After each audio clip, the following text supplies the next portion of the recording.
Yo, Andrew, what's going on, bro? Hey, Butler, how's it doing, buddy? Yeah, I know it's late at night over in Indonesia, hey, buddy. Yeah, nice and hey, what's up, Daryl? My Sunday is over. Mine's just starting, bro. Yeah, mine's just starting.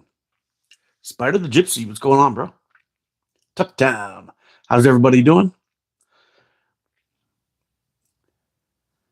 Tuck down's in the house. What's going on, brother? Lone Wolf Caddy Plinker, how's it going? Mr. Sean. We're I got all excited. I thought the kind of the posting was lifted and ready to go. And it turns out only kind of. I've seen I'm doing good, Leon. How you doing, buddy? I've seen some trucks kind of cruising around with the Canada Post logo, but when I went to the post office, they weren't accepting any packages yet. So I still got a bunch of shit I got to send out, which is kind of annoying.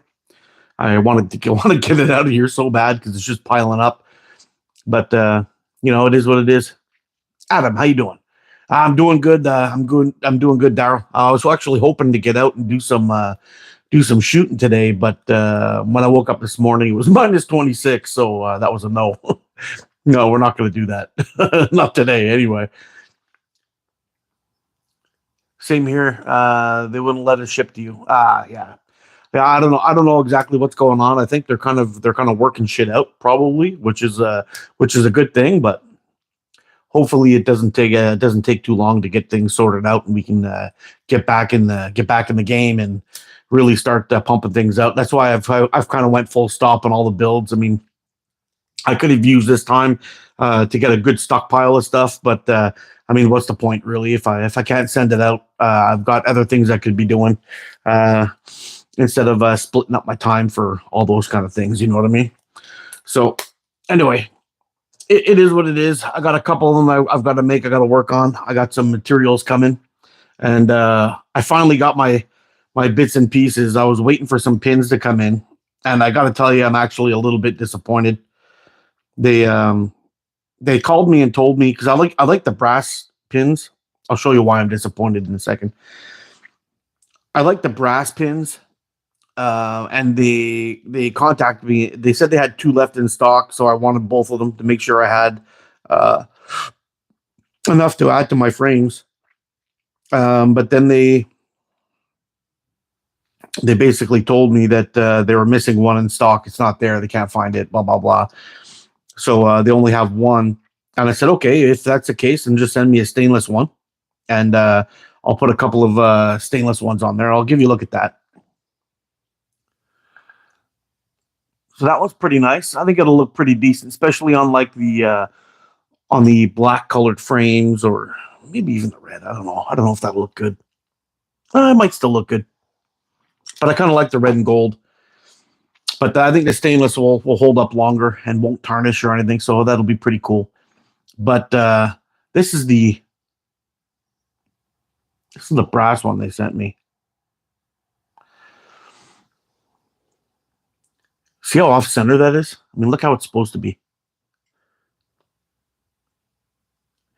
And I think this is the good side. If I flip that around,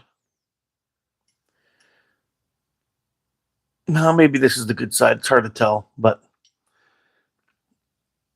you could definitely see this side's really far over to the I guess would be your left. Yeah, that's That's I can't put that on the frame. Maybe I can get one or two little. No, not even. Not even. I think this guy's just going to go in the garbage. It's not really worth sending it back.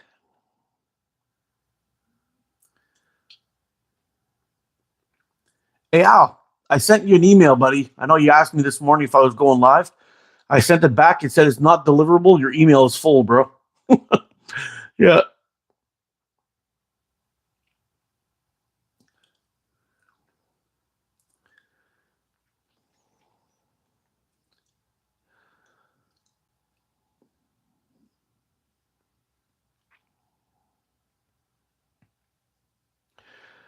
Let's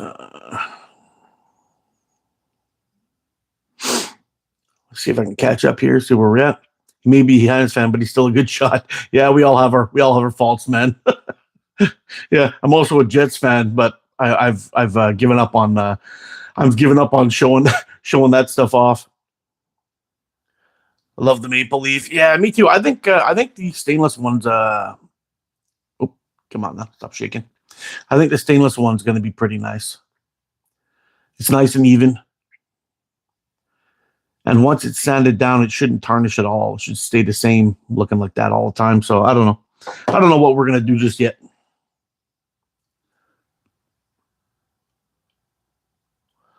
You love big women. Perfect. I'm digging the beard, man. Well, thanks.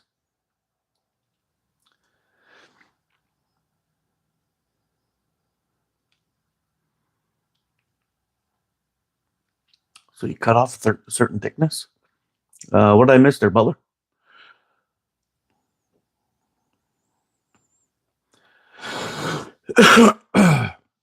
Yeah, if you're talking about the pins, what I did with this one was I just basically did a complete pass through on the Avro. I won't be doing that in the future. Hunter's got the best idea, I think. He's got a on his head hunter. He just puts in a like a little biscuit, I guess you could say, right in the center of his frame, and it doesn't go all the way through. But that way you can get the you could bling up your frames without costing a fortune because just this here costs about $30 plus shipping. Hey, I just want to give everyone out there a big happy, big Merry Christmas and a Happy New Year if I don't see you, but or chat with you after this. But it should be a good year next year. Hopefully everything gets figured out. Ohio is trashed, lost 6-5 to lost to a 6-5 team. Ugh.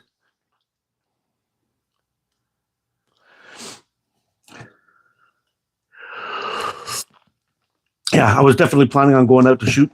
I was looking at it. I'm like, man, I got those 0.6 bands on there. It should be okay. But I was thinking, how long am I going to last? And then I thought about my battery. If I go out there uh, with that phone, I'll probably get about maybe 30 minutes of of battery life before it all goes to shit. So I figured, yeah, forget it. We'll do an indoor one for this probably the last one of 2024. Terabap, you have a question? Ask away, buddy. Hey, Willie, what's happening, man?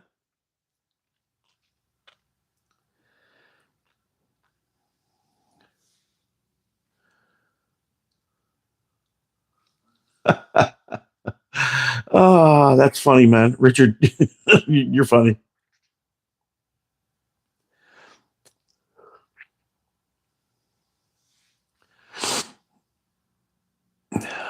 Making ECST or HHST.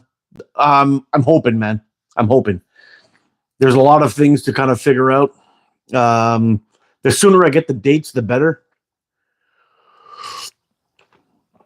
I don't quite know what the dates are yet, but it would probably be ECST if I'm going to go. HHST is probably somewhere around an 11-hour drive. I'm not really sure I'm willing to do that. How do I make a slingshot from steel? The same way you make a slingshot from anything else. Just get yourself a design, start cutting it out, roughing it out the best you can.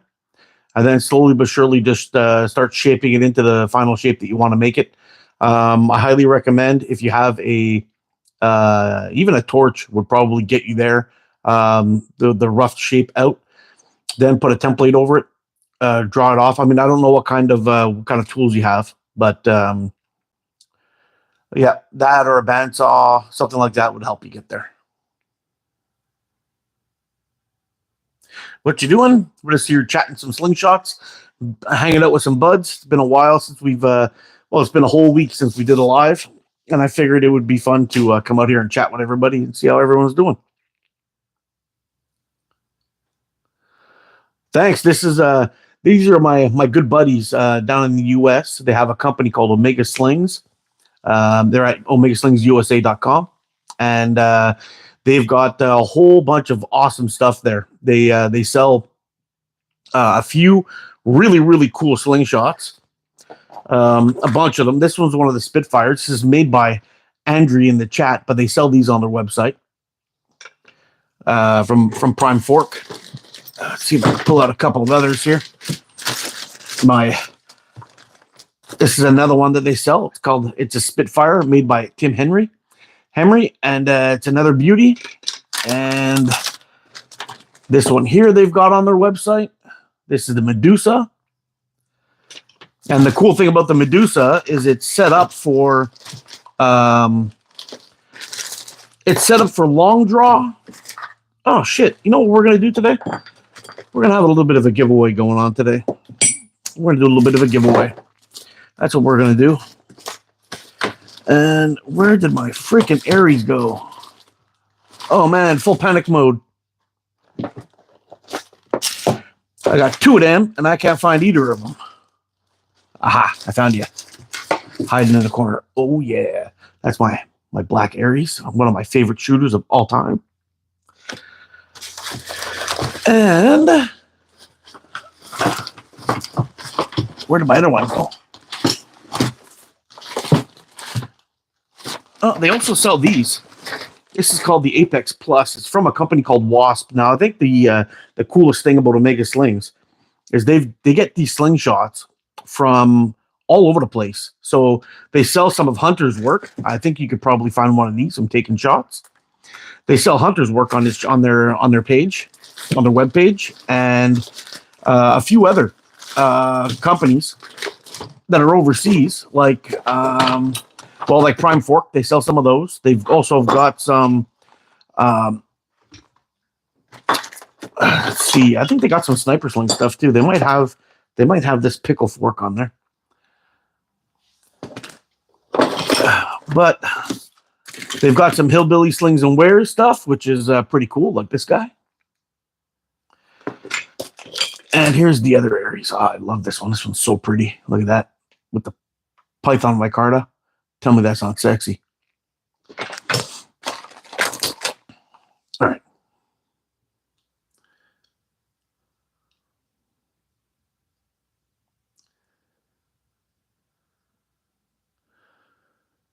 What were you reading, Al? What did I miss?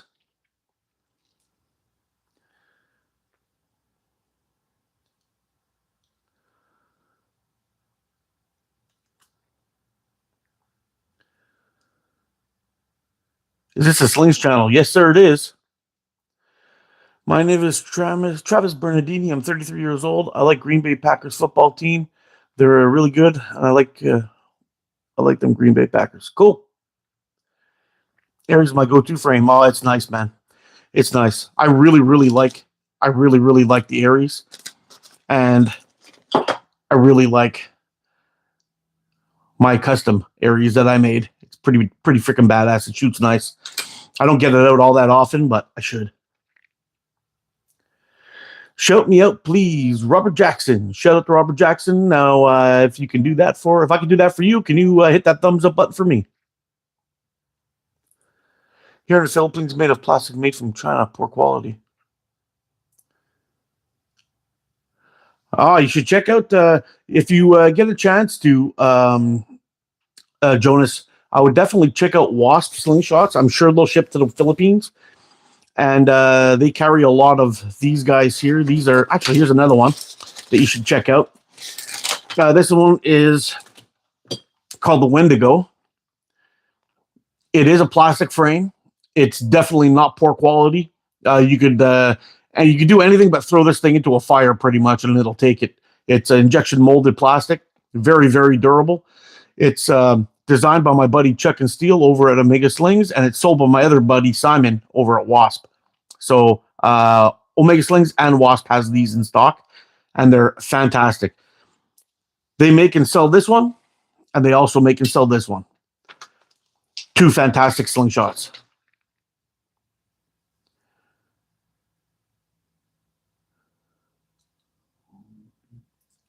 Is this real life? Only on Sundays. Grand morning, slingers. Reginald, how you doing, buddy? Hawk Tua. There you go, buddy.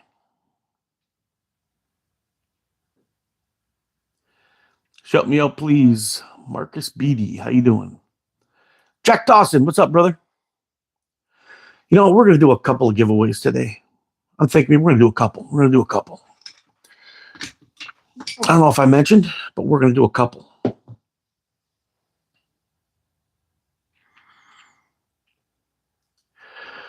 Have I ever played Super Mario 64?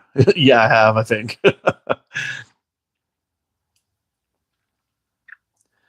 Good morning, Slingshot World. Hold on, Luke, how you doing, buddy? It's been a minute.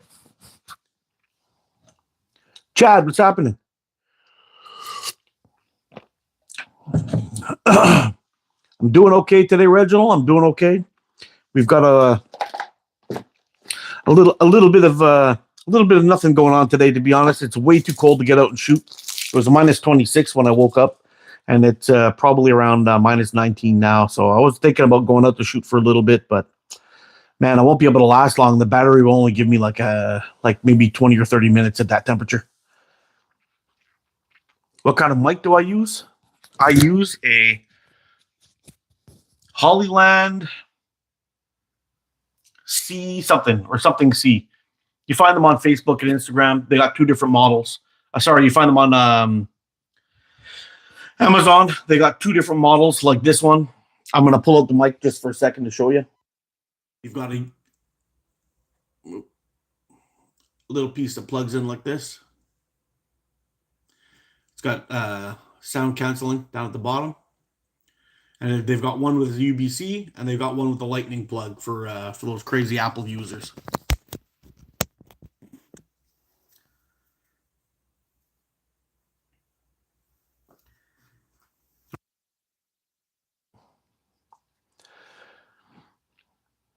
Thanks, Medico. You know what? I really, really like this one. I had a second model where you would plug it in, or actually, I'll give you a look here. All right. So it comes with this case. It has a charging box. Say I've got a charger up, but you just plug it in down at the bottom. It comes with two mics that charge inside the case, so you get hours and hours and hours of great sound with this thing.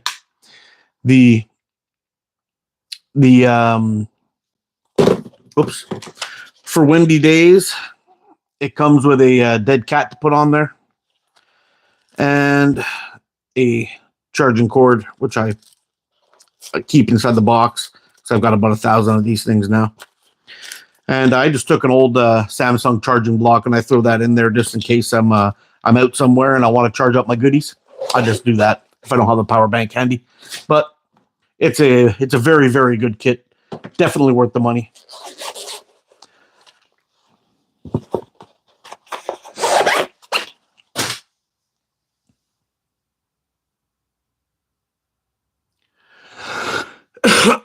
Yeah, check them up on Instagram, man. I think you'll want to get your hands on one. They're pretty damn good. You know what we're gonna do? This one's already banded up. I don't even know what bands I have on here.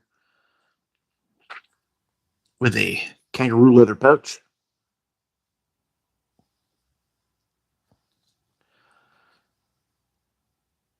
Yeah.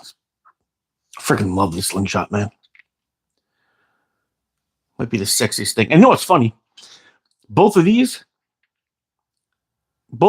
are pretty much identical. Well, they are identical. You hide one right behind the other, and you won't even see it. But this one actually shoots a little different than this one for some reason. I don't know why, but it actually does. It's kind of weird. But yeah, I can't wait to get back out and do some shooting. And you see, Tim does the same thing too with his logo. He puts in the Omega Slings logo in there, but doesn't go all the way through. He just puts a little chip in there just to add some bling to his frames. And I think that's what I'm going to be doing too. Considering the price of these things, I mean, they cost a fortune. So if I can just cut a little slice off there and go for it, we'll see. I think that's what I'm gonna do. I'll just cut little slices off there, glue them in with the 2-part epoxy, and we'll be good to go.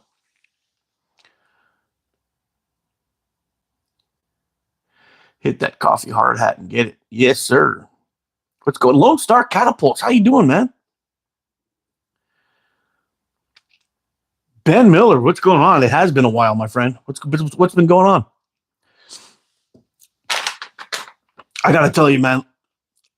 Wrapping up last week's work was pretty sweet. I've become pretty good friends with one of my suppliers. This guy Alex from a company called MP Cutting Tools. He swang by. He's a real proud Italian dude. He swang by for Christmas and gave me this gift. He gave me a big, huge panettone, which I'm gonna be making some French toast with this morning when the family wakes up. And then he also gave me lasagna.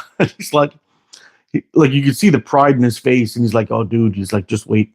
He was like, I'm bringing you a lasagna on Friday. You're gonna love it. It's gonna be delicious." And just wait. It's coming. It's from he's from like a northern Italy, and he was telling me about how this person that he knows over here in the Montreal area makes these lasagnas, and she's from the same region as him, and he makes it just like from back home. And I was like, "Oh, okay, cool. I'm gonna try it. I like lasagna. You know, lasagna is great." My God, it was freaking life changing. And it was funny because he dropped it off on the Friday, and I'm like, "Hey, man, no joke. I'm taking this home and I'm putting this right in my oven. I'm not even waiting. Like that's it. I'm not going to save this for another day. That's what I'm having." So I go and I throw this thing into the oven. My oven breaks. My oven just quit working. So my stovetop and my oven right now are a no-go. I've got this one little hot plate that I'm cooking everything off of in my house, and it's just a fucking nightmare. But we're waiting until Boxing Day to see if we can get some good deals on a new oven. But my goodness, it was so fucking good. I ate that shit last night. I mean, we made some French toast. I put the broil on, and we made some French toast. We ended up driving into Montreal to our in-laws' place. We cooked up the lasagna there. They held it on a cutting board the whole way home, and then I threw it back in just to give it an extra little warm up with the broiler in the oven. It was so good, man. I couldn't believe it. I even woke up this morning, and I was reading Al's email. Actually, I was reading Al's email this morning. He's like, "Hey, what time are you going live?" And I was actually heating up some lasagna to eat for breakfast before I came on here, just to have a little bite because my family wakes up late. So I just had like a little piece like this, with just enough to tide me over until around brunch or when this live is done. But man, it was good. Hey, take care, Spider Gypsy. Have a great week, man.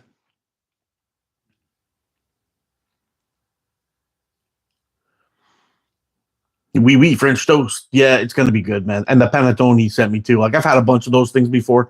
I've gotten them a bunch of times, and some of them are good. Some of them are meh. Okay. Some of them are pretty damn good. This one, shit. This one's fire. It's amazing. I went savage on it. I couldn't help it.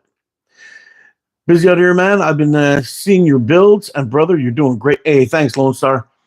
Thanks, buddy. I banged out a few quickies. These ones, I'm going to be letting these ones go for pretty cheap. I mean, I'm still going to raffle a lot of them off, but they're coming along pretty nice. I think they're working up pretty good. You can't really see the carbon fiber in here for some reason. You can if you go on this side when the light's hitting it, but the other way it doesn't really work. Well, maybe I can do it like this. Hold on. I thought I saw a flashlight in here somewhere. There we go. There you go. Look at that. Ba-boom. Got some sexiness on it. I know I had somebody ask me if I was interested in selling this, but they never really got back to me. But whenever that person ever wants one, I'll definitely set them up. But yeah, I think we'll probably do a giveaway for this one today and for this one today, and we'll wrap up the year like that. Will Omega ever have your slingshots? I don't know, man. I think it would be cool if I could actually get them done. I don't know. I really don't know. I would love to be able to get like a large batch done and just do like just kind of drop them there and they can sell them off and do whatever. That would be cool. But I don't know. Maybe something to look at in 2025. If I can get like a run of 20 done, maybe and send them over there and see if they work, see if they sell. That's okay. I like boogers, man. Spliff Star. Yeah, it's pretty cool. And I think we're going to be getting rid of this guy. I've been hanging on to this guy for a little bit too long now. It's time for this guy to go.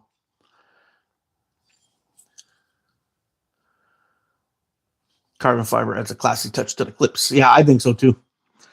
And on my personal shooter, I think I'm going to be setting up, although the G10 looks pretty cool. Let me see if I can get that light on there.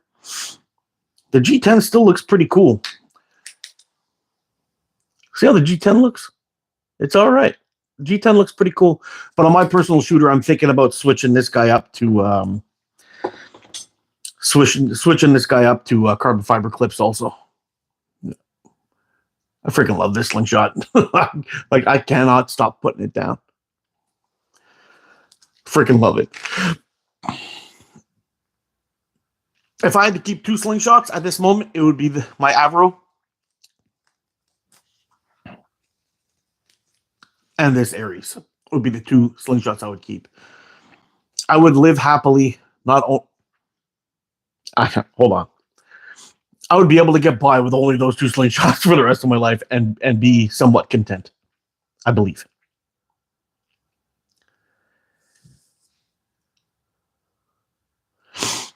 Where can I get one of those? One of these here, like this?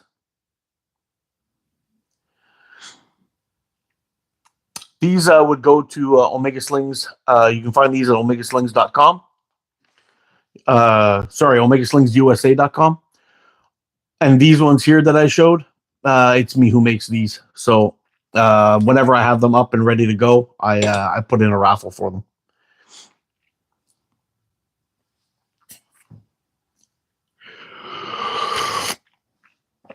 And just to show you, I got a few of them that are going out. I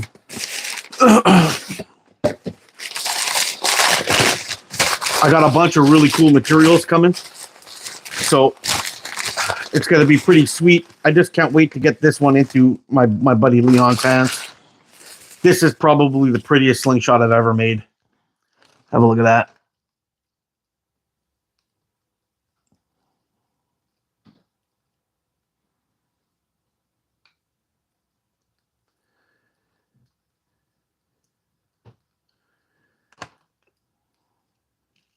Little wrap and tuck for you. Yeah, this one came out beautiful.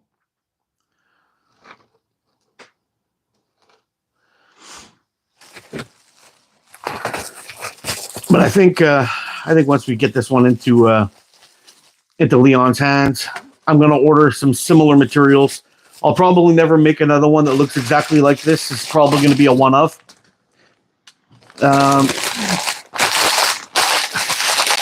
But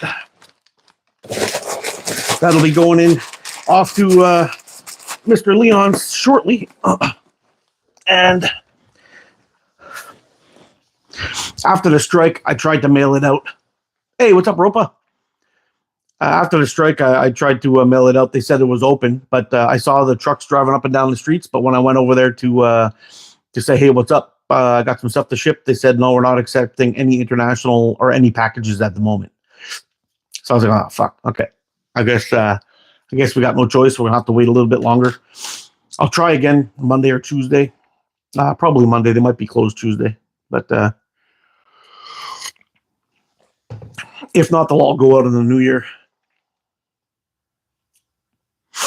Mr. Rex, how you doing, buddy?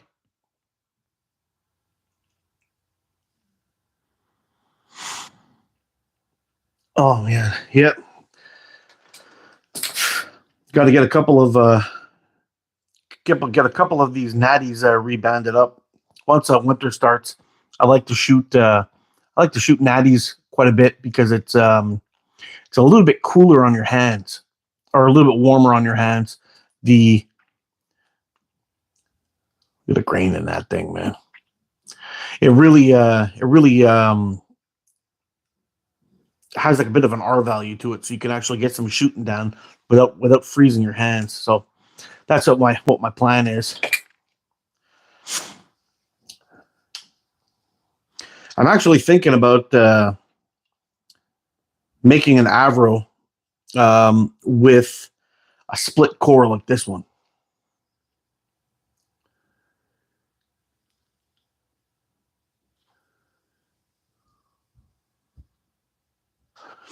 Yeah, that's the plan.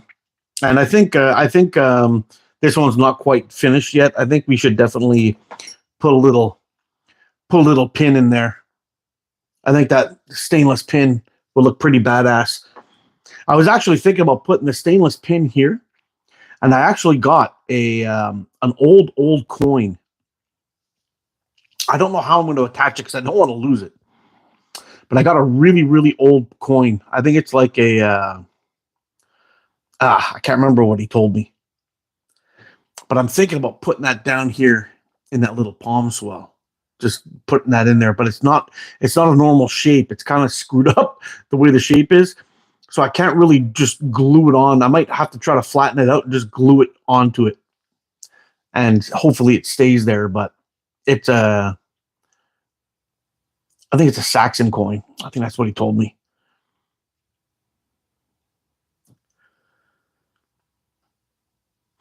Yeah, Ben, that's what I was thinking was just countersinking it a little bit and putting it in with two-part epoxy. That's what I was thinking of doing. But the only thing is the coin is not perfectly round. It's kind of like I don't know. It's kind of like it's misshapen. It's like pounded out silver. It's kind of got this weird shape to it. So I don't want to put a big hole in there and then put anything in there that won't fit properly, and I don't want to have to carve it out. Well, maybe I could. Who knows? Maybe even cover it to have to use a rotary tool or do custom countersink. Yeah, I might have to do that. I might have to just kind of draw it out and then pop it in there, and then find a way to sand around the carbon fiber. And I'll give you a look at this one too. Sand around that carbon fiber so it doesn't really make a mess of it. But look at that carbon fiber on there. That's called raindrop carbon fiber. And I think once this thing has, my logo pin on there, my maker's mark, plus that little coin down at the bottom, wow, this thing's going to be an absolute beauty of a frame. Good morning, sir. Hope you're having a great day. I'm having a wonderful day.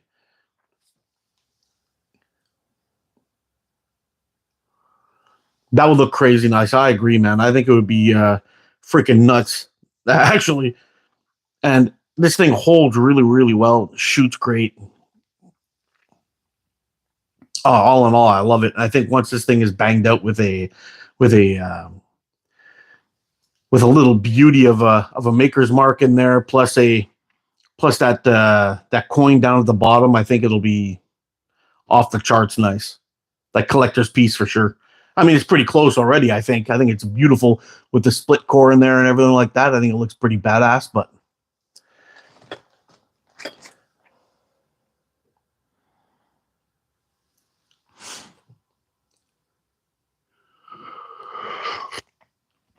yeah, I've had that coin just kind of sitting there, uh, trying to figure out what I was going to do with it. But I think now we got a good idea.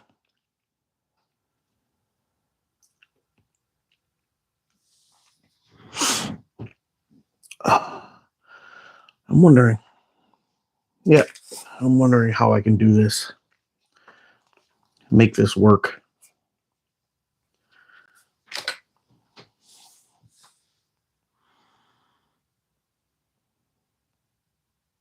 Mr. Zach, what's going on, buddy?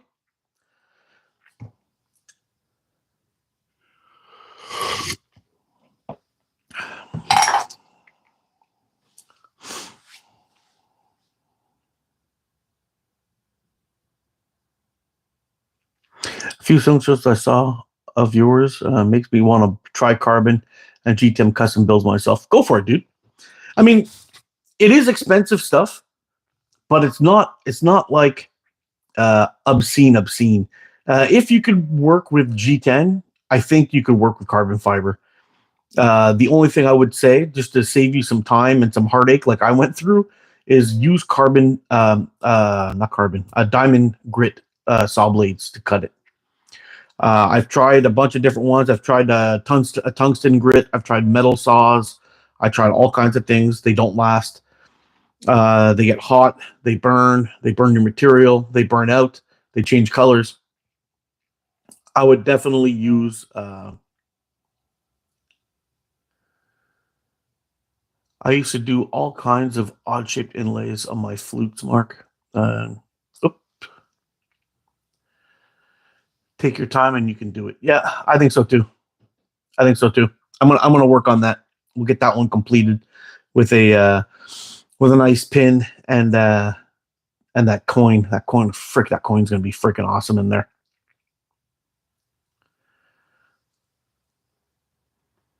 It's hard to find in my area, or the shipping is crazy. I bought my all my saw blades off of Amazon. They were not the ones I thought that were going to be really successful and work really well with. They were cheap cheap Chinese blades that look like absolute garbage, but they work the best by far. I've tried a couple of these Makita metal blades.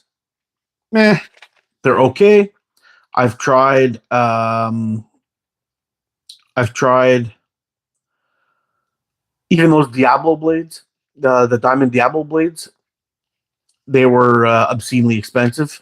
I think they were $27 or $28 for one blade, and I didn't even complete a full cut through 1/8 carbon fiber.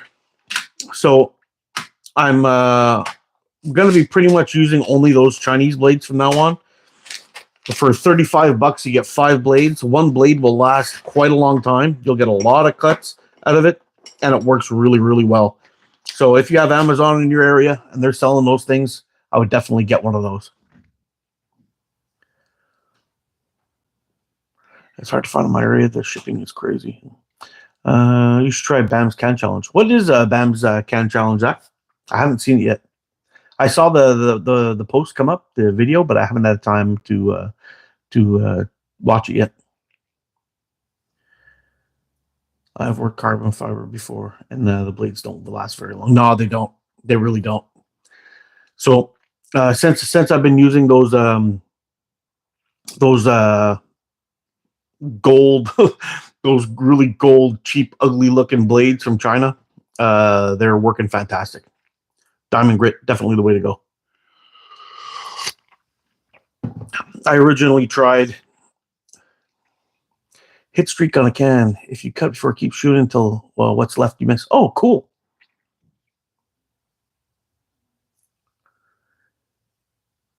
That sounds like fun. I should definitely give that a try.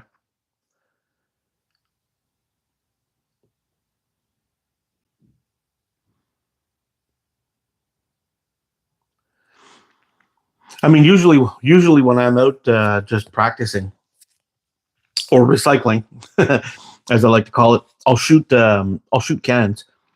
But when I shoot them until I cut them, and then I try to cut them a second time, and then I just beat on the top. I like doing it that way. It's probably the most fun, the most fun out of all of them. They just keep on plinking away at those um, at those pieces until you've got them all done and cut up and smashed and all that stuff. It's a lot of fun. And the smaller it gets, the more fun it is. But I've been really getting into lately is shooting those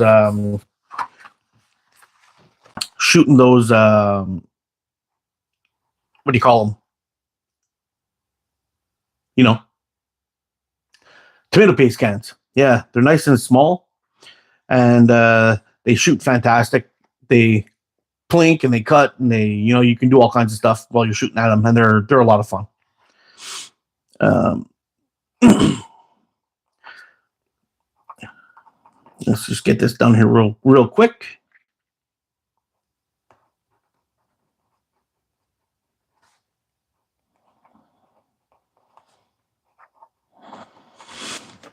All right.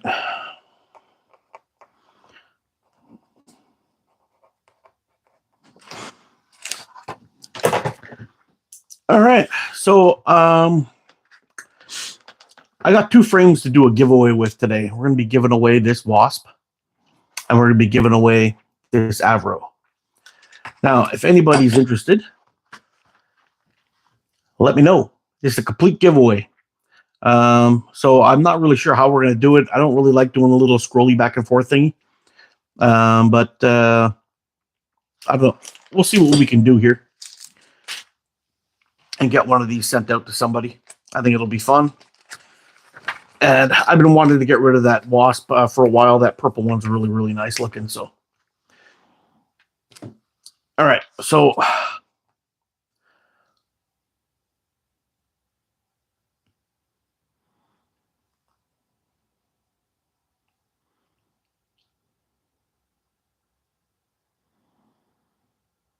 okay, Weston. Okay, hold on a second. I don't know how we're going to do this. Okay, here's what we're going to do, just to make this simple. I'm not going to be writing shit down and moving around. Anybody who's in, write I'm in the chat. Basically, what we're going to do is I'm going to do a giveaway. 2 giveaways today. One of this one and one of this one. They'll be shipping out after the holidays. So don't go freaking out. We'll see what's going on. I'm just going to turn my head. I'm going to scroll up and down a bunch of times and see what happens, and I'm going to touch it. And as soon as it lands on somebody who said I'm in, they'll get to choose which one they want, and then I'll do the spin for the second one. All right, so I'll give you guys a couple of minutes to get your I'm ins in, and we'll start spinning and turning and doing all that thing. All right, let's have some fun. All right, guys, you guys keep it coming. I got to make sure I don't delete anybody. Keep that chat going, guys. Keep those I'm ins coming. Keep them flying in. Don't stop. Keep them coming. Let's go. All right, they're flying in now. Let's see what we get. Kyle Blackman, I'm in. He's got it. Let's see what we have here. What's your choice, buddy? What's your choice?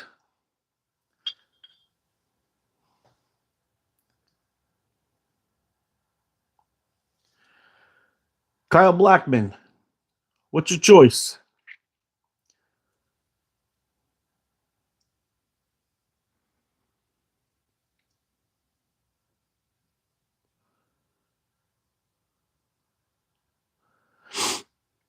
The Avro. The Avro is yours. Hit me up on Facebook. Send me your info, and I'll get this shipped out to you after Christmas, after the when the new year starts. All right, here we go. Round 2. Round two. Are you ready? Start getting that spam the hell out of me, guys. Let's go. Let's go. Let's go. Spam the hell out of me. All right. Should I get them going there? I'll turn my head, see if we can get this thing going again. Gotta make sure I don't block anybody just by accident by just spinning like a random idiot. But here we go. Oh, I cheated. Oh, not really. Hold on. All right, let's do it again. Gotta stop it before I look. Make it fair.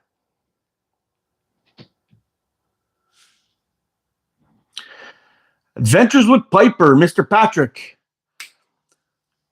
She's all yours, buddy. She's all yours. And for you too, send me your info. Let me know where to send all this stuff, and I will get these things out. So Kyle and Patrick, send me your info. I'm gonna write your names down too in the Book of Doom.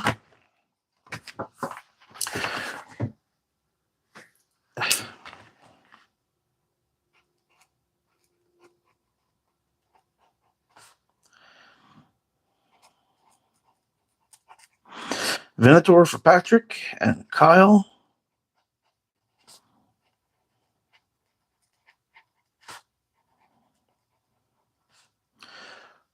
Blackman. Green. Avro. All right. Whew. Got a lot of stuff going out.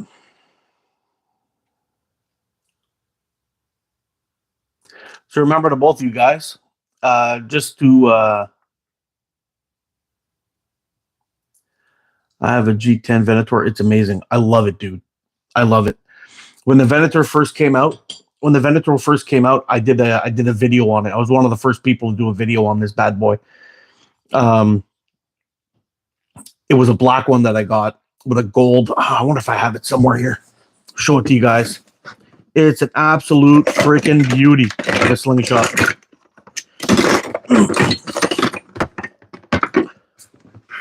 Here it is. It was the first run, and I think it was the first run with these fancy wasp things. And the thing was crazy is this Slingshot, for whatever reason, didn't take off. I don't understand it. Why it didn't take off? This thing should have just tore it up because it's an absolute gem of a Slingshot. But this was one of the first. This was off the first run, and they came out with three of them. They came out with a polished one and a brushed steel one. I wanted to get the brushed steel one, but I went back. It was discontinued. I'm like, what the hell? This can't be. And yeah, they discontinued it. So it was a little bit heartbreaking. And then at some point, I'd done a couple of videos, and I guess some people had asked about the Venator, and they came out with a second run of a purple, a green one like this, and a brown one that I sent out to, I believe, Ropa. So it was pretty sweet. Came out really nice. It's a fun shooter. Shoots great. Feels great in the hand. Oh, man, I should probably be careful. These bands have been on here for a long time. Yeah, it's already got a split in it. So we'll have to change those up at some point.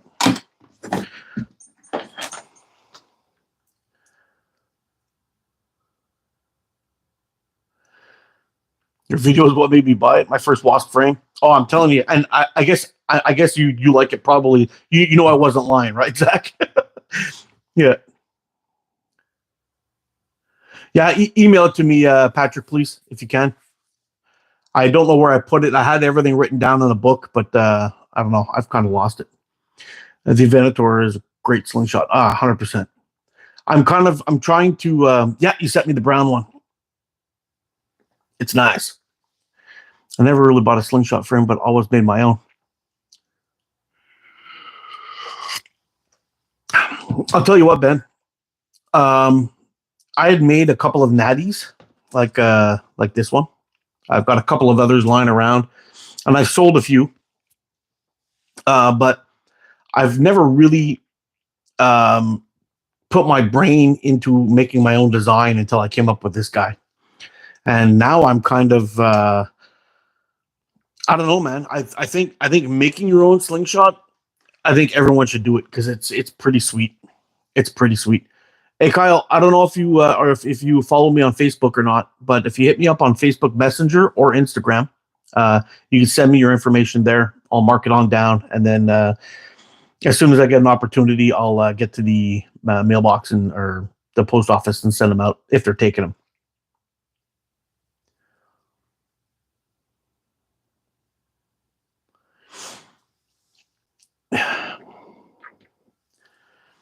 Yeah, it is very rewarding. It really is. And there's a couple of them that I had made that just kind of blew me away. Like I didn't know I could do that.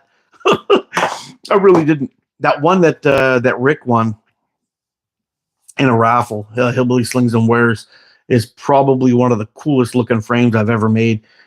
Carved it completely out of wood, sent it off down to him, and we were hoping to do a co-live, but then co-lives got all screwy for a while. So I don't know how long it's going to take for those to get back, but once the co-lives are back, we'll get onto a co-live, and he'll shoot my frame, and I am going to shoot his Mega Billy.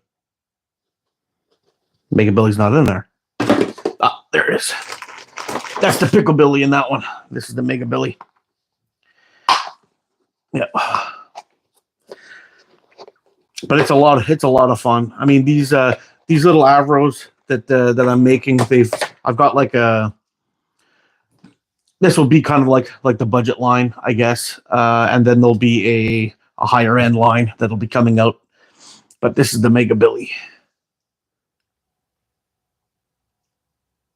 Yeah, this thing is so freaking cool and so big and terrifying. But it shoots like a dream. I freaking love this thing. A lot of Hillbillies frames are really, really damn nice. And really, if you don't have one, you kind of should. They're Rick just does some amazing stuff, and he's such an awesome dude. He's a rare guy, actually. I'll be honest and say that he's a rare guy. He's just a super nice, talented dude, very community oriented, which I that's what I love about the guy. He's just a all around great dude. Yeah, it'll be pretty neat. We'll see. We'll see what comes of it. I've got a couple of really good ideas coming for these guys. I'm going to be making this one for Chuckin and this one for Mikey. And these nice copper cores. I've got some sweet materials coming in the mail. And we're going to set them up. I just don't know how I'm going to do the clips because they've got them set up for the clips from the Leighton boys, and I really don't like them. I don't like those clips. I much prefer the riv nuts. The inserts that go in there kind of piss me off, but I think if I fill them up with epoxy, and then drill them in, I think I should be okay. And then, fill them up with epoxy, drill them in, fill them up, and then just pass the hole right through them, drill the holes through them. We should be able to get bang on with the clips. I think it'll work out. I don't know. It'll take some messing about to see if I can get these things locked in, but these are going to be freaking beautiful. I'm telling you, it's going to be savage. Actually, how nice these things turn out. I have some copper liners, which will be shit. I don't know where that went. Oh, it landed right in there. Cool. I have some copper liners, which will be pretty cool to put in there. And a nice thin line of black G10. So like a 1/2 mil of black G10 will go up against this. And then I'm going to put the copper liner on. And then on top of that, I'm going to put, it's like a blue burlap,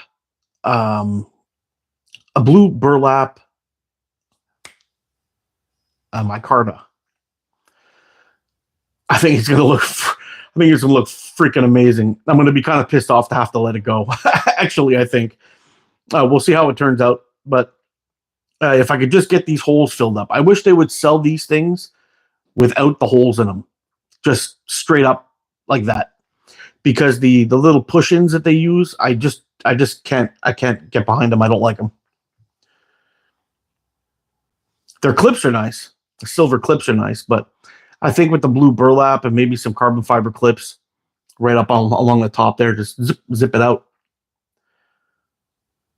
Yeah, I think that'll look pretty good, even with the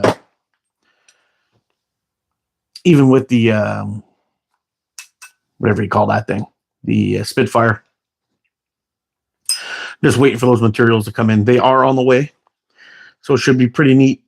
And I also have lying around here some sweet wood. I might try to make an Avro with some paddock in the front, or I got some oak and some walnut. We'll see how that turns out. But yeah, it might be pretty damn cool. I don't know if everyone just stopped chatting or if my chat froze. The last thing I got here was from. Oh yeah, the chat froze on me. Sorry guys if I missed a bunch of stuff.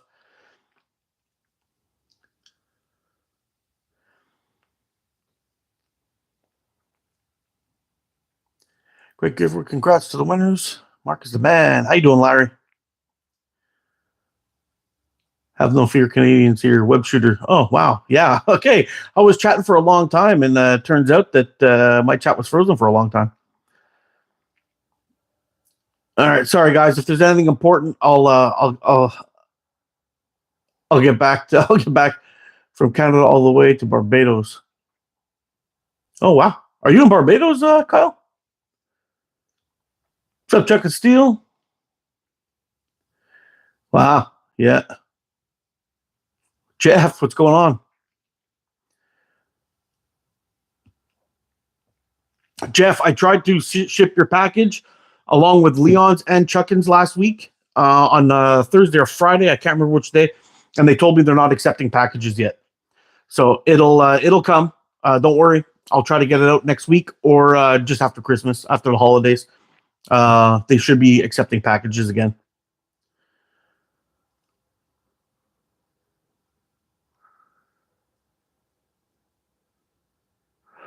Cover them up and do a wrap and tuck if I have to. Yeah, okay, that's what I'm thinking. I wasn't sure if I was going to do a wrap and tuck or not. I know you guys prefer clips. That's why I was going to go with the clips. But if looking at them and it's kind of freaky, I might just do the go with the wrap and tuck, and we'll go that way. That way, we're guaranteed no problems. It'll make it a little bit easier. But I think that that copper with the black, the copper, and then that blue. I've got a couple of them coming. Actually, I'll shoot you guys some messages and see what colors you guys would like. But I got some blue burlap micarta coming that looks freaking amazing, and we'll see. Yeah, buddy, you just missed a raffle. We went kind of like a spur of the moment thing. It wasn't even in the plans, but we got rid of the pink/purple Venator. That's going to Patrick. And the last Avro that I had made, we put them in a giveaway.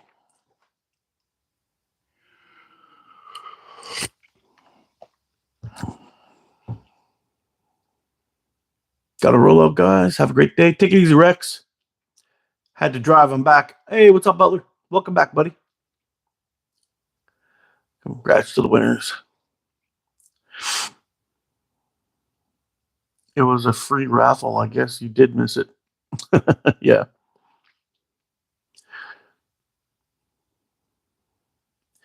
I hope I get to hit some nice targets today, too, but it's really damn cold out there today.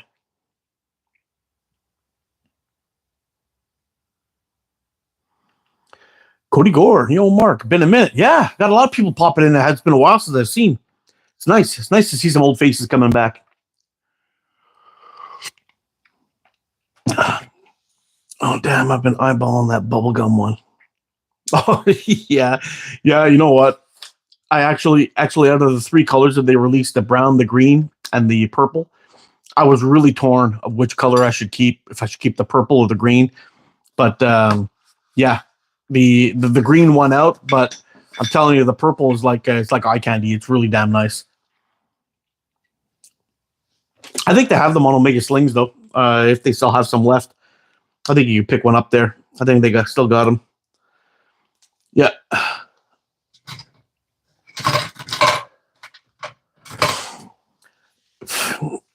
Yeah, so I'm going to be working on a template for the. I'm going to be working on the template for the hour, not for the hour, for the Blue Bastard. I'm going to start getting into that this week sometime. But I've got this cool graph paper that's all squared out by the millimeter. I want to get it as perfect as I possibly can. And once I get it all drawn out, what I'll do is um, I'll get some acrylic or some kind of shit like that, and cut out a bunch of.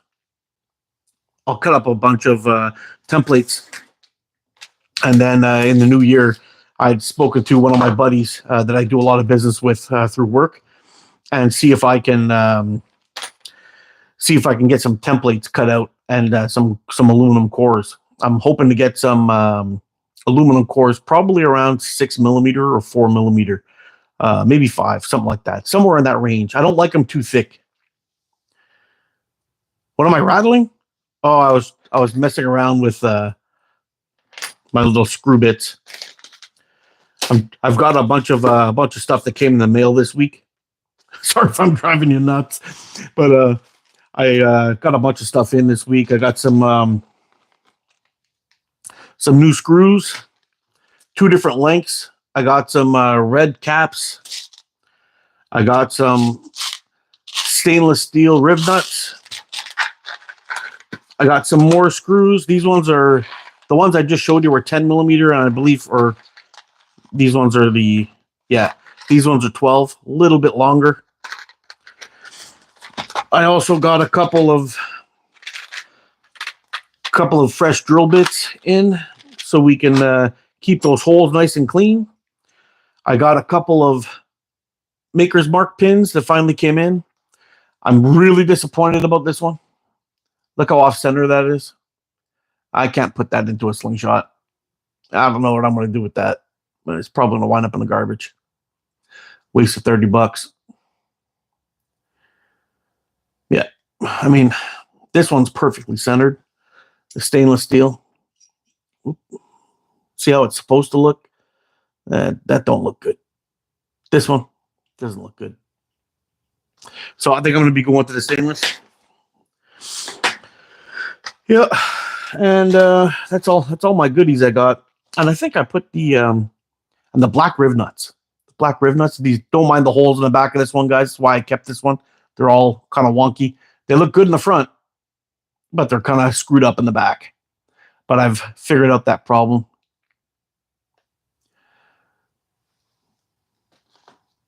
Yeah, I might use the off center for my personal one. We'll see. It doesn't look too bad, but it's just like, I mean, look, have a look at the difference there up close. See if we can get them even here. There we go. That's about it. It's quite a bit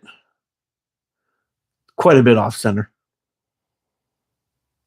And one side's even worse than the other. One side's quite a bit worse. This side I might use on like on a cheapy frame, on one that I'm not selling for a high price. But this side's pretty bad. I don't know, but the stainless steel one is really good on both sides. Bang on, right dead center.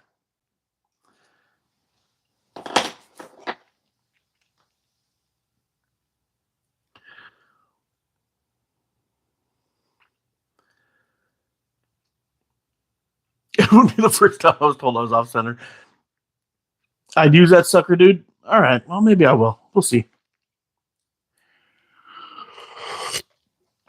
Oh, Daryl, you're out of here, man.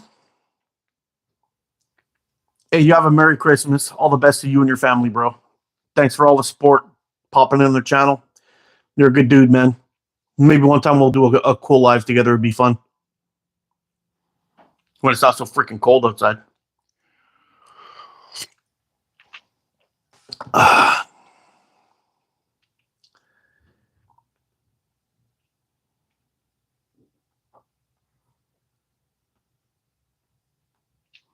What does Leon want? The pin?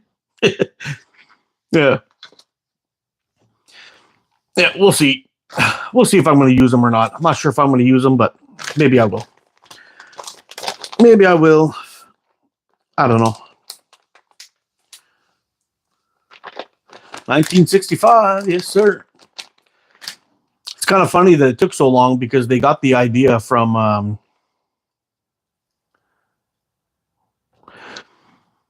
they got the idea for the Canadian maple leaf being the Canadian symbol from World War One. Believe it or not, they had a lot of the the soldiers while they were while they were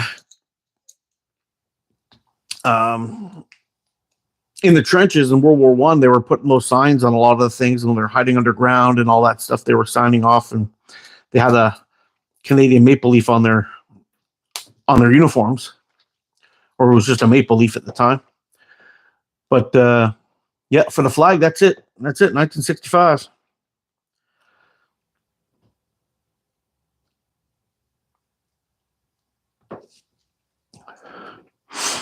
But that's where it originally came from, and it took a long time for them to actually put it on a flag, which was kind of weird.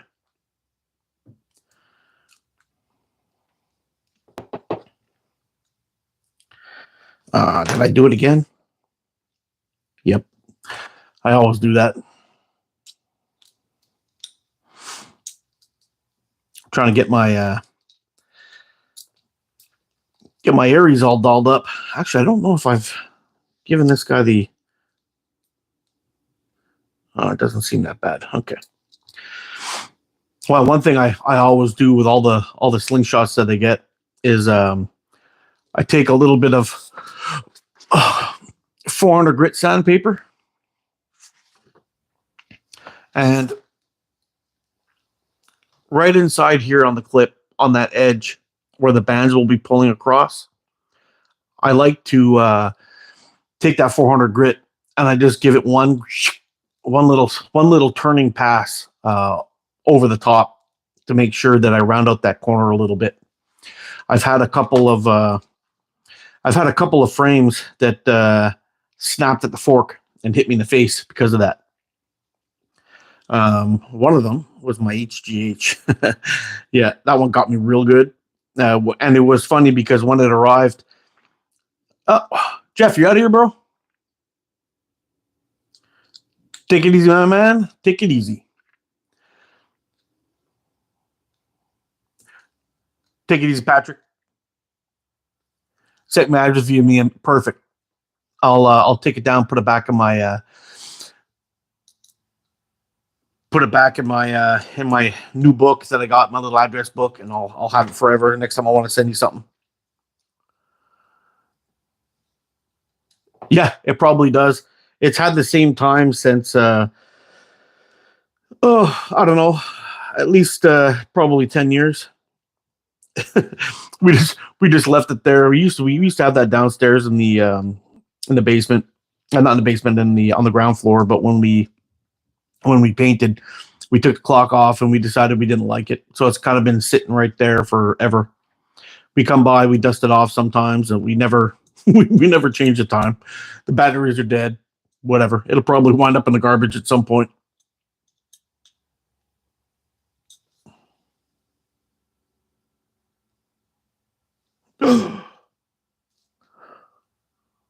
What the fuck?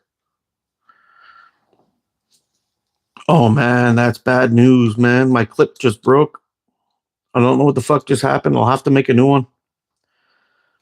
That is not cool. What the fuck happened? Something must have fallen in there. Oh no.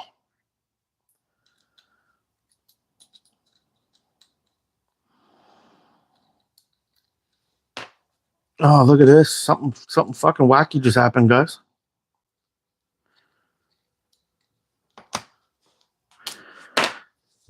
And there's nothing in there. I don't know why that happened. Look at this. Snapped.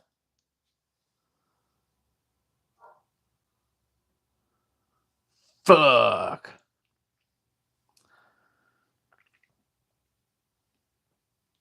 Wow, I don't know why that happened. That's fucking crazy.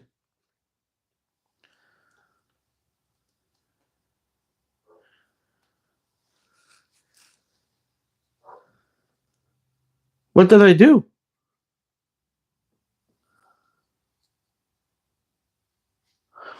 Shit, my other one like that? Hope not. No, these are perfect.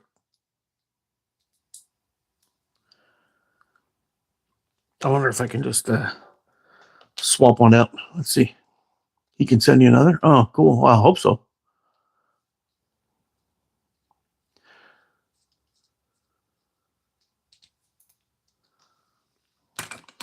One of my clips broke. I don't know what happened. Look at this. It just snapped. I had it. I was just tightening it up, and it just let go. It didn't even make a noise. That's the thing that was weird. I just kind of screwed it in, and I kind of looked at it. I'm like, hey, that's sticking out a little bit. That's weird. And sure enough, it was. It broke right off, or it broke.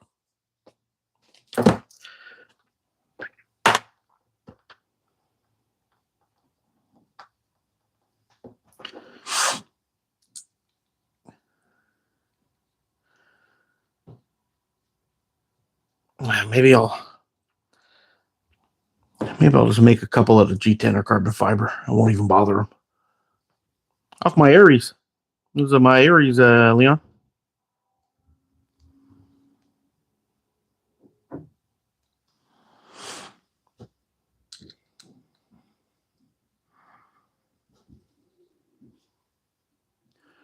No, it's beyond super glue, bro. Beyond super glue. It's got a. It's not even straight anymore.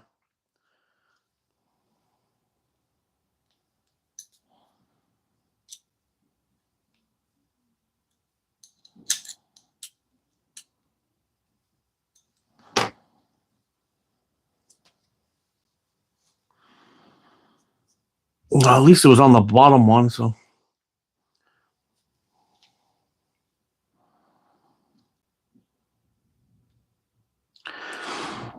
Fuck, that was weird, man. I'd never seen anything like that before. That was fucking bonkers. I don't know what the hell happened there.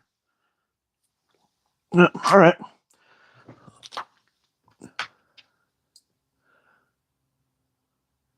So okay, cool. I'll see if he'll send me a couple. Yeah, look here. When I got it set up on here, you can see it's like. See how much is bent? Weird. Weird. Oh well.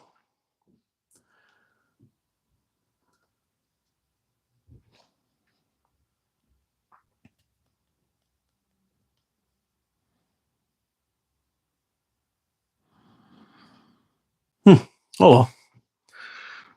Anyway, if I need to, I'll just I'll try to flatten this guy out and get a little template and make a couple myself. If you can't do it, that's all. Same thing happened to me. Oh no. Wrap and tuck doesn't happen. I know. It was funny when I did that video when I was out shooting and the band snapped off and hit me in the face. Oh, the amount of wrap and tuck mates that doesn't happen that I got was incredible. Yeah, it was incredible. It had nothing to do with the clips or the frame or anything like that. It all had to do with me stuffing it into my pocket with my pocket knife and my keys. I'd put a little notch in the top part of it, And when I pulled back, it just snapped off and hit me in the face. But when I inspected the rest of the band, I had a couple of others on the bottom set too. And it turned out there was because I was stuffing that thing in my. It was because I had stuck it in my pocket with my keys, which is a probably a dumb thing to do. I try not to do that anymore. Yeah, it was not a not a good way to go out. That's for sure. It happened to me twice actually last year. Yeah, I gotta trim the old beard. Bald finder. You found one, bro.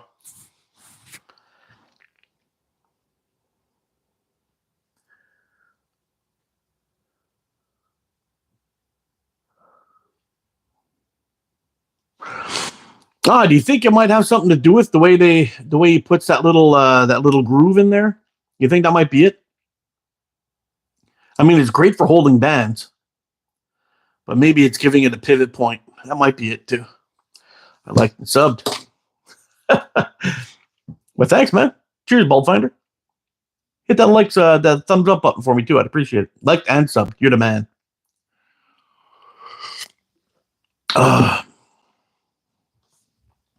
Drinking some pretty trash coffee this morning. I ran out of the good stuff and went whipping over to the store and picked up some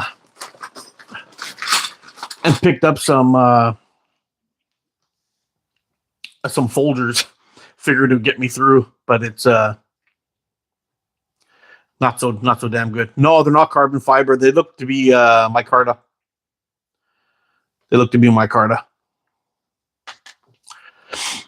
Yeah, so we're gonna get some work done on this blue bastard here today. See if we can get this guy all drawn out properly and get a proper template of this one going, because this one's a hell of a shooter too, guys. Like, no joke. And using linen micarta, fuck that shit. I will never. Or maybe this one's paper micarta. I can't remember. It was linen or paper, but it was like trying to drill through chewing gum. It's an ugly looking slingshot at this moment, but it shoots so nice, and it's so comfortable to hold in the hand. Yeah, I think we're gonna bust out the blue bastard too, and see how it goes. Thicker or carbon, or even G10. G10 makes a hell of a clip. But I mean, I've made a lot of mine. I've made micarta clips out of. Like my Avros have micarta clips. The only thing is I kept them flat. See, there's no groove in there. So I think that's probably just the only issue. Just keep them flat. Russia is so cold. Yeah, it's pretty cold too.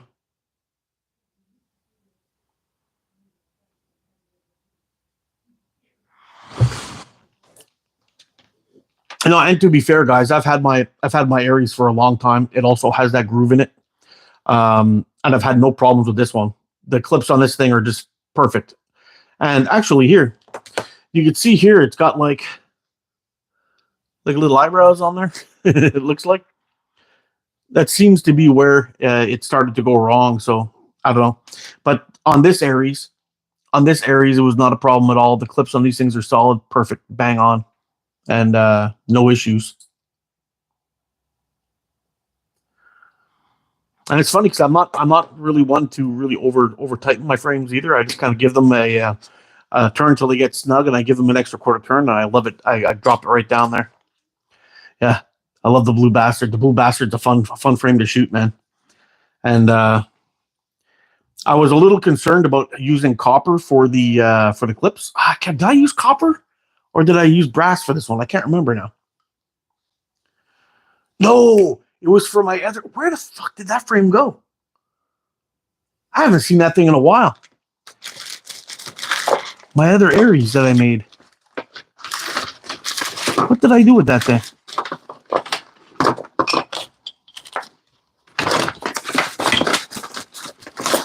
Let's see if we can dig it up.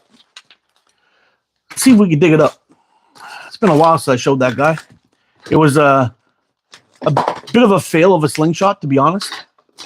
It was actually it was the first slingshot that I ever made, and out of modern materials.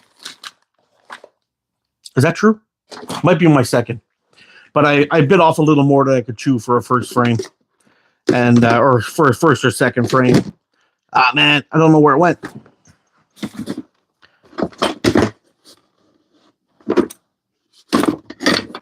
Anyway, no biggie. I'm sure it'll turn up at some point. I'll show it to you guys again, but that one I made it. It's like super thin. It's like a super thin Aries with carbon fiber clips, with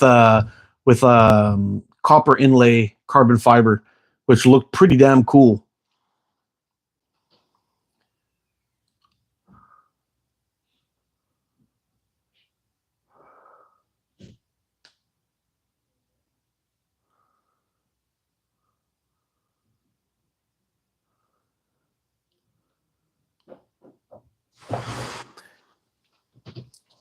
Don't worry about it too much, Chuck and Steel. I'm completely sold on Tim's quality. I'm sure it's not a Tim issue. It's very possible I just had something get stuck in there that I didn't see, and when I tightened it up, it made a torque point and it snapped. I don't know what happened, but I'm not in any way, shape, or form disappointed with anything that Tim makes or that you guys sell for that point. So please don't worry about it. It just kind of sucks that it happened live. That's all.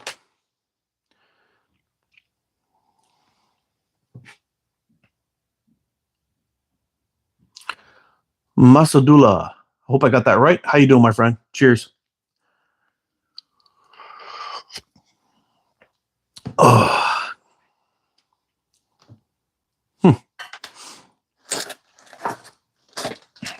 Yeah.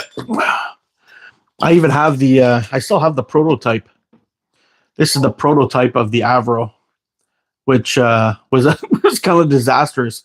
But then I realized I knew I was onto something good when I was shooting this guy because it shot really nice. This wrap and tuck fella, it's kind of jade blue and black core.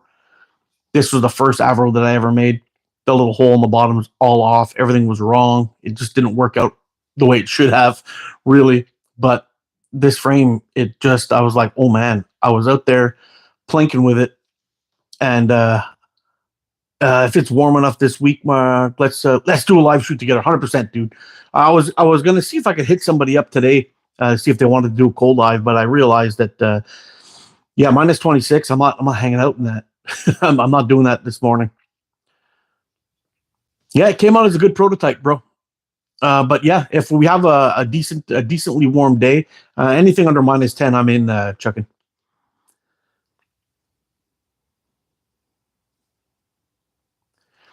Yeah, I was planning on going to shoot live this morning, but but it was so damn cold. It was so damn cold, and now it's even now with the wind, it's minus 19. It never even really warmed up. So yeah, we should definitely do a cold live, man. We've been talking about it for a while, but we need to get that done. Yeah, it's good to hang out with you all the time, anyway.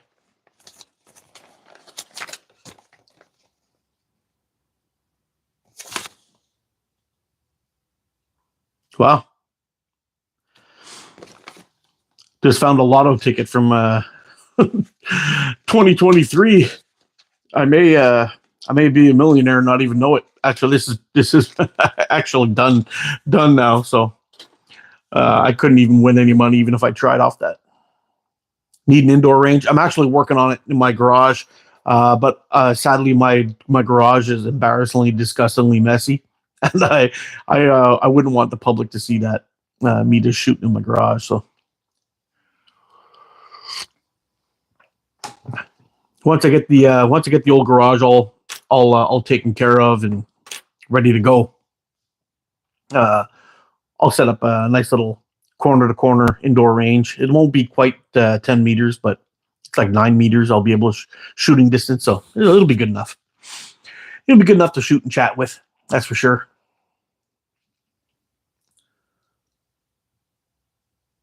I'll be doing a complete overhaul actually in that garage. I've got a lot of stuff I want to arrange and place and get my shop going as I guess as efficient as possible. I want to be able to move from station to station and just get shit done quickly. And once we get that all set up and ready to go, it'll be pretty nice to have those things set up. Yeah, those crazy cold days. I used to go out and shoot in that weather all the time, and then one day, I kind of pumped the brakes on that because I was out shooting, and sure enough, I had my hands started to freeze, and I didn't really notice it at first. See if I can find that frame. My hands didn't. I didn't really notice it at first, and I pulled back, went to let the shot go. It slipped out of my hand, and it was a frame that I was supposed to be reviewing for Prime 4 catapults. Oh, I have the other one here. It was the Casper one, just like this, but with a different green on the inside. And when I pulled back, I took a chunk right out of the epoxy. I frame hit it really, really bad. And anyway, I ended up pretty much destroying the frame. It was very upsetting. So I decided that from now on, in stupid cold weather like that, there will be no more shooting videos or anything like that. It really broke my heart. I felt so bad. And anyway, Andrew was cool about it. He didn't hate on me. He didn't hate on me too much, although he probably should have. You know, it was a frame he sent for review, and I was just like, fuck. I never felt so bad in my life, to be honest.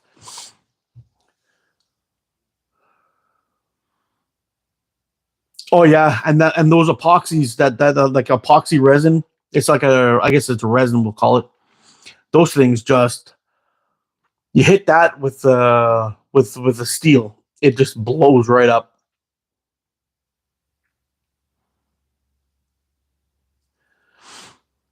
Yeah, Levi, when you're out shooting those things, out shooting or having fun in those really cold days, if you're going sledding or hiking or cross country skiing or whatever, that kind of thing, it's not a problem. You're moving, you're staying, you're having fun. That part of it I like. It's the it's when you're just standing there talking in the cold, just slinging and shooting. It's rough. I mean, ice fishing. I go out ice fishing in this cold, not a problem. But when but because you're always moving and working and getting shit done, when your hands get cold, yeah, what Chuck and Steele says right here, hands get cold and numb, but they also get really dry. They get really dry and really slippery, and you can't really tell how much you're holding on to it. So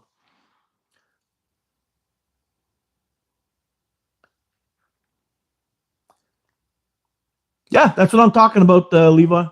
I mean, up here where I'm living,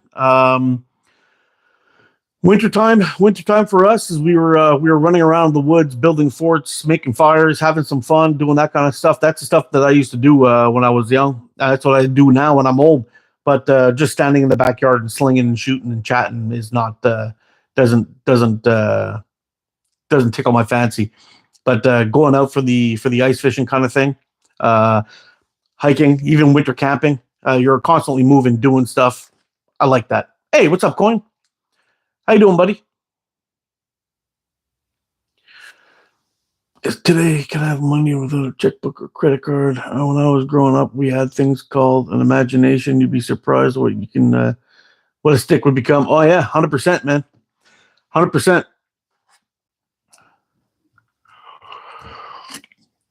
At the Great Outdoors was my playground. We'd hit the streets early in the morning, spend the whole day outside. You know, no water, no food, just running around, having fun. The coolest thing I think one time was me and my buddy Brian. We were probably around 14, I guess 14 or 13. We were in the woods. We used to play war games and stuff, but we played like hide and seek in the woods. And to tag somebody, you'd have to you have to touch them, or it later on turned into paintballs. So we were working on these things. We were running around the woods, and we used to climb up these small saplings, and we'd hide in the brush. And whenever you had somebody that was walking under you and they didn't see you, you just let your feet hang down, and these saplings would bend right down to the ground without almost without making a noise, and you just let go and run after the guy and touch him. And it was crazy, especially on windy days. We used to do that all the time. But then one day we found this spot where we we had climbed up these trees, and getting through the top of the tree was really hard. There was like a really thick I can't remember what kind of weed it was, but it's like a some kind of vine that had grown along all the top of the trees. And we were walking around on the top of the tree, seeing everything out on the top of the freaking on the forest. It was amazing. Every now and then your leg would poke through and you'd shit your pants a little bit, but there was like we climbed up one tree and we were able to walk over like 3 or 4 trees, and everything was kind of meshed up together on these things, almost like walking on a mattress. It was so weird, but that was just incredible.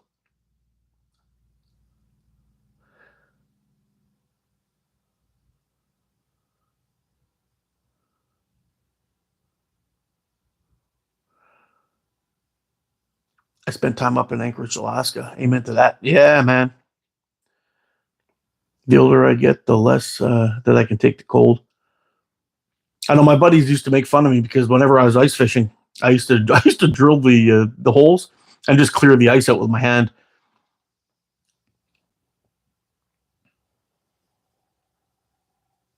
And like they used to say, they used to say, man, when I get older, I want to have my hands like Mark. They don't seem to get cold. And it's kind of funny.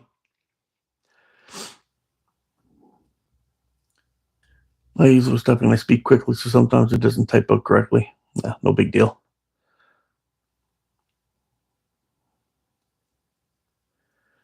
Yo, what's up? Taking shots. I was just showing off some of your work this morning. You missed all the excitement. I don't know where I've put it now, but anyway, yeah, showing off your headhunter.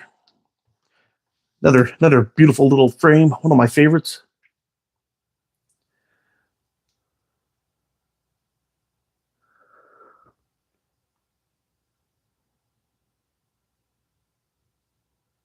Did I have a moped when I was young? No, I didn't. Couldn't afford that, man. Yeah, we didn't have those fancy things. I went everywhere by bicycle. Anywhere I needed to go, I would go by bike. Didn't care how long it took, by bike or foot. Drove my BMW, bike metro walk, one of those things, or bus metro walk. Yeah, it was always on my feet going somewhere. It was actually funny because I had one of my buddies. Um, we were talking about it, and I just picked up my car, and I got my son to get in the car with me, and we drove down to the place, and I had to get something fixed. And on the way back, he was asking me about where I used to go to the where I used to go and hang out with my friends, and I showed him where I used to walk from my house just to the fishing hole where I go fishing, and he's like, "Fuck, seriously, you used to walk that far?" It was only like 3 kilometers. It wasn't that far, but I used to walk all the way down there and go fishing, spend the whole day there, catch a shit ton of fish, and then come home. And then then he was asking me like where I went to school, so I decided to give him the whole tour of my younger days. And he's asked, "Oh, so do you think of?" Oh yeah, the BMX magazine. I love BMXs, man. Most of it, I ended up getting a. I think it was a Peugeot 10 speed bike. I think that was the brand. I can't even remember anymore. But I got it secondhand from my uncle, and I ended up getting on that bike, and I used to bike back and forth to school in elementary school, which was like a good 6 kilometer ride. Used to do 12 kilometers a day going back and forth. Yeah, I used to skip school. Yeah, me too. Yeah, me too. As soon as the rain stopped and the sun started to shift, that cold front started to move out and it started to get warm. I'd hit the water and just go fishing all day.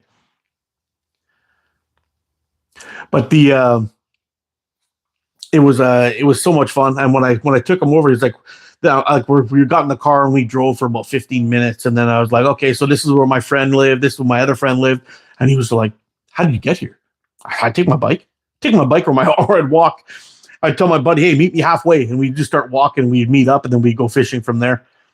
I had my backpack with all my shit in there, and that would be it. Let's go. And he kind of blew his mind. So I told him, I said, man, you got a bicycle, dude. You don't realize how much freedom that gives you, you know? And one of my girlfriends used to live quite far too. I used to bike to her place all the time, and and her parents are always like, "Hey, I'll give you a ride home. Just throw your bike in the back." I'm like, "No, wait, I'm good. I'm good. I'll take the bike. It's so much fun." And driving the bike home was always fun. You're going into the culverts, jumping stuff, and bouncing off of curbs. Man, it was fun.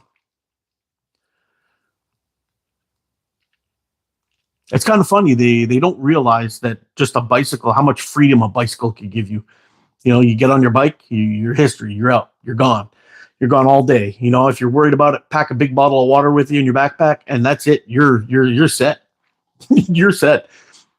I mean, when I used to wake up in the morning to go fishing, I'd pack like a peanut butter and jam sandwich, big bottle of water, and then pew, gone. Sometimes I wouldn't even pack water. Yeah, you never see them, man, anymore. Man, when I was a kid, people were on bikes everywhere all the time. Bike equaled freedom. 100% freedom. 100% freedom. It was so much fun. No cell phones, no nothing. It was just get on your bike, head on out, chill with your friends, you know, have a pocket full of quarters in case you want to call some of your buddies to meet you at the park, or just or you remember back in the day where people would be like, "Hi, is George home? Can he come out and play?" Those days, it was crazy. And he'd be like, "Well, you know, yeah, me too, Coin." I used to swing by and be like, "Hey, dude, you mind if I take a sip of that water and just drink right out of their hose?"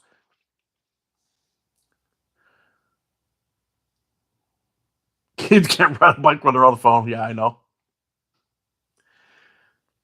Yeah, that was our deal. It was pretty much go out and play and come back before dark or dinner time. That was pretty much it. My mom was a stickler for having everybody for dinner, but that was pretty much it. Otherwise, it was all bets were off. Get outside and play all day. Don't come back until it started getting dark. But you know what? Just to be fair on the kids today, a lot of this, the way the kids are behaving is actually our fault. All far our fault as parents because a lot of them like to go out and play and do those kind of things. And sure enough, it's us who's so worried about them being out and having fun and doing these things, and that's why we make them have a cell phone and we're constantly texting them and checking up on them and doing all these things. And we forget how it was for us when we were kids, when it was basically fuck off out of the house and come back at dinner time. And that's how it was. I mean, it was different. It was different times, yes, but I don't think it was any more or less dangerous than it is now. I really don't think so.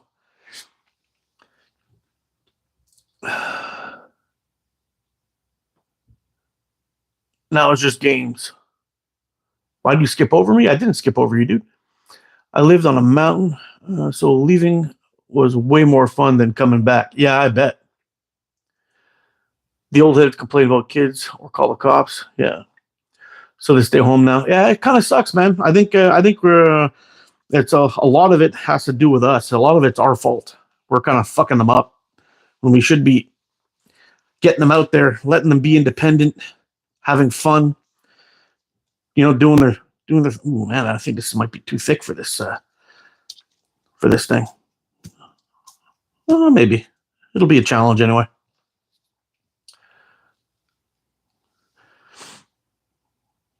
I just had to be home for supper. Yeah, same as me. At some point in your childhood, you and your friends went outside to play together for the last time and nobody knew it. Yeah.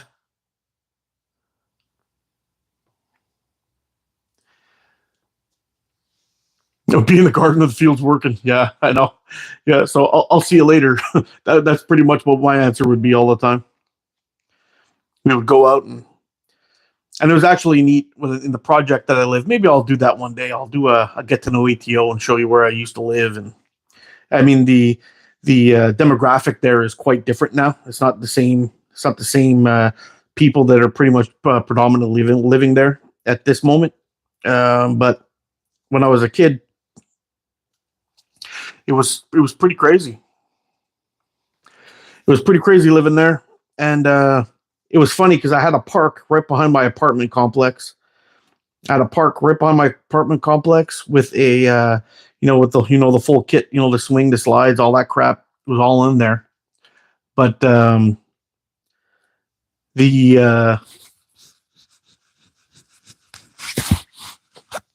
all that was in there. But the place where I spent all my time was in the nice patch of woods right behind my house or at the water fishing.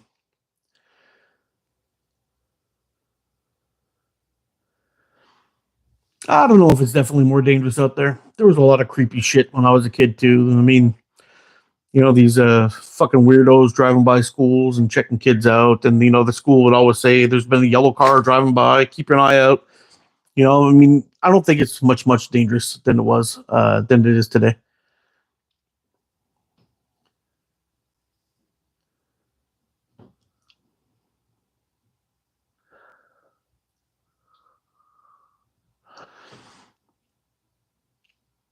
I was last generation to enjoy it. Maybe.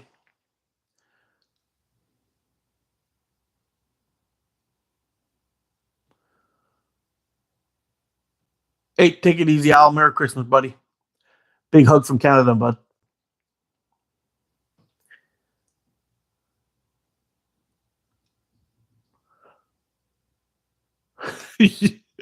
Yeah, coin. I found some weird shit in the woods, bro.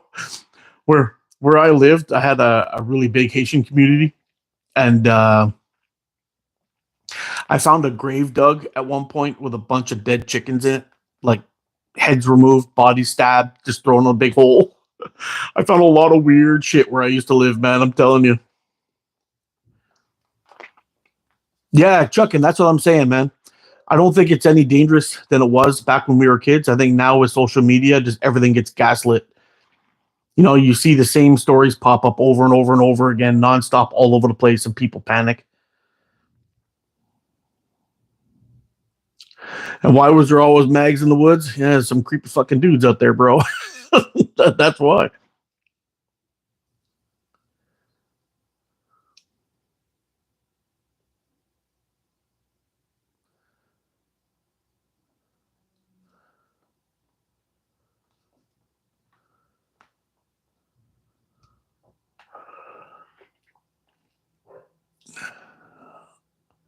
Hope your Christmas presents makes it to you in Altorino.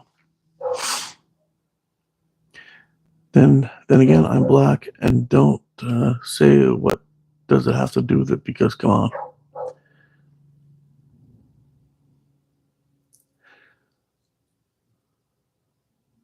That would have creeped me out. Dude, I'm telling you, it was crazy. There was also a couple of suicides in those woods too. There was a guy that hung himself a little bit into the woods. There was all kinds of crazy shit. There was kids partying in there all the time. There was fucking weirdos and people that follow you, all kinds of crap, But you learn some survival skills being in those situations. I mean, as a parent, I probably wouldn't want my kid to have to deal with some of the crap that I dealt with growing up. But when you grow up we'll call it I guess like a poor community, or I don't know, I guess you can call it that. The I don't know. You figure things out. You learn some things, and it gets pretty interesting for anybody who's anybody out there who's just trying to figure shit out. And and it was funny because I was just talking. I saw a post a while back about people talking about tolerance and all this stuff, and I was saying, man, you know what? Back in my day when I was a kid growing up in the '90s, it seemed, for at least where I lived, just to be clear, I'm not going to speak for everybody, but at least where I lived, it seemed to be much more tolerant, much more acceptance. I mean, my friend group, I had growing up, I had I guess three Haitians, two Puerto Ricans, one Jewish guy, one English guy. We were a big mix of everything. Nobody gave a shit about color or religion or race or creed or anything like that. It just didn't make any sense. I just didn't get it. People were gay, straight. None of it cared. Nobody cared. Nobody cared ever. And it was just like, let's just hang out and have some fun. If you were funny, you were in. If you liked to fish, you were in. And anyway, we used to hang out. I had 2 Puerto Ricans and a Peruvian that we hung out with. 2 of the funniest freaking guys, man, you'd ever see. And now I just see all these people having pissing matches over everything. I just don't get it. I can't wrap my head around it. I really couldn't care about who you are, where you're from. It's the quality of the man that makes the difference. Really, it does, and that's that.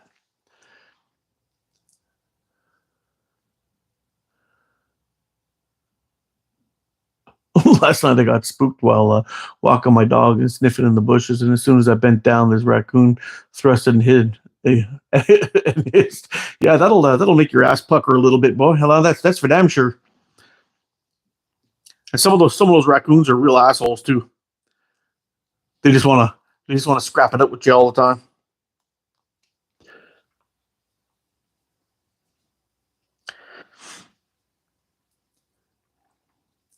I'm back. The pigeons are loose, Mr. Hoggy. How you doing, buddy?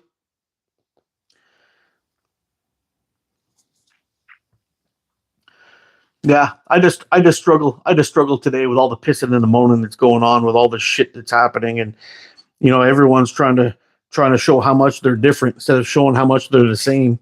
And there's far more to human beings that are the same that are different, and I just don't get it. I don't get it. Maybe it's my my weird ass upbringing that I went through, or I don't know. I don't get it. I don't get it.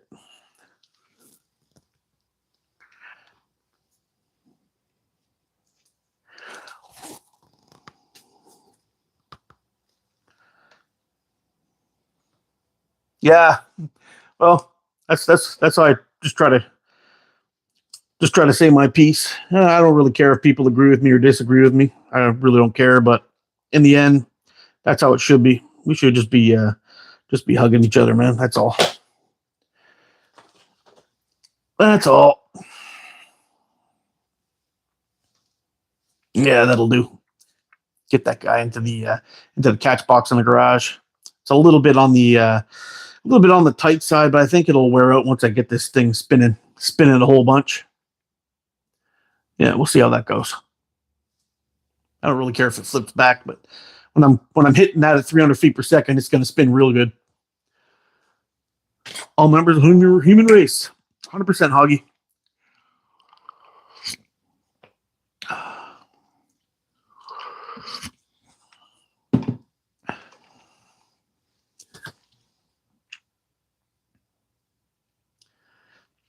Yeah, we get some crazy shit that's going on all over the world now. You see all these protests and people just being shitty to each other, and it sucks. It really does suck.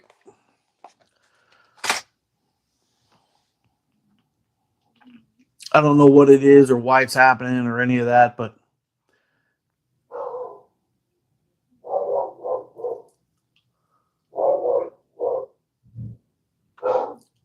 it's all the coyotes and bobcats. Yeah, they take good care of those little critters like raccoons and foxes and all that stuff. You see all those things disappear real quick when coyotes and bobcats are around. Benny's not happy. You could hear him. Yeah, his nemesis is walking around on the street, I'm sure. The woman walks by our house like every single day, like 3 times a day with her dog. And Benny fucking hates him. This little white poodle. And the first time I tried to interview her out for walking early in the morning, and yeah, that's Benny. His nemesis was walking by. We brought them close together. The little white dog snapped at him, and Benny, for the first time ever, just went full. I'm gonna kill that dog. And yeah, it didn't turn out good, and he's hated that dog ever since. Like, there's nothing I can do. We've tried to get them together, and I'm just like, not forget it. Now every time that dog passes, if he smells them even out on the street, then he goes batshit. All the other dogs he's happy to see, but that one little white poodle boy, woo, the hatred is real.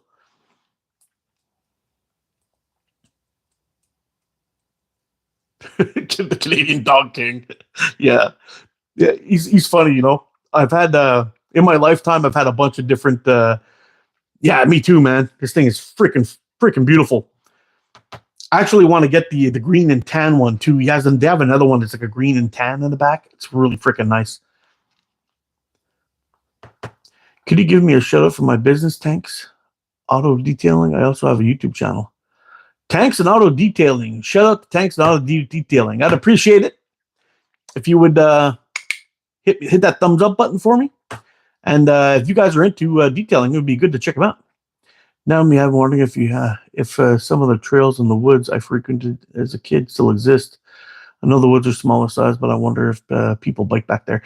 Yeah, you know what, Coin? I went and I checked out mine. I hadn't been in that area when I left that hood. I pretty much vowed that I would never go back.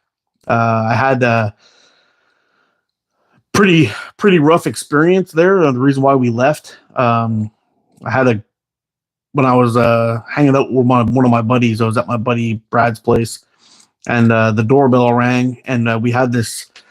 I'm not going to say the name of the family, but we had a family that lived in the neighborhood that we knew were bad news. There was a whole bunch of brothers that had been killed, and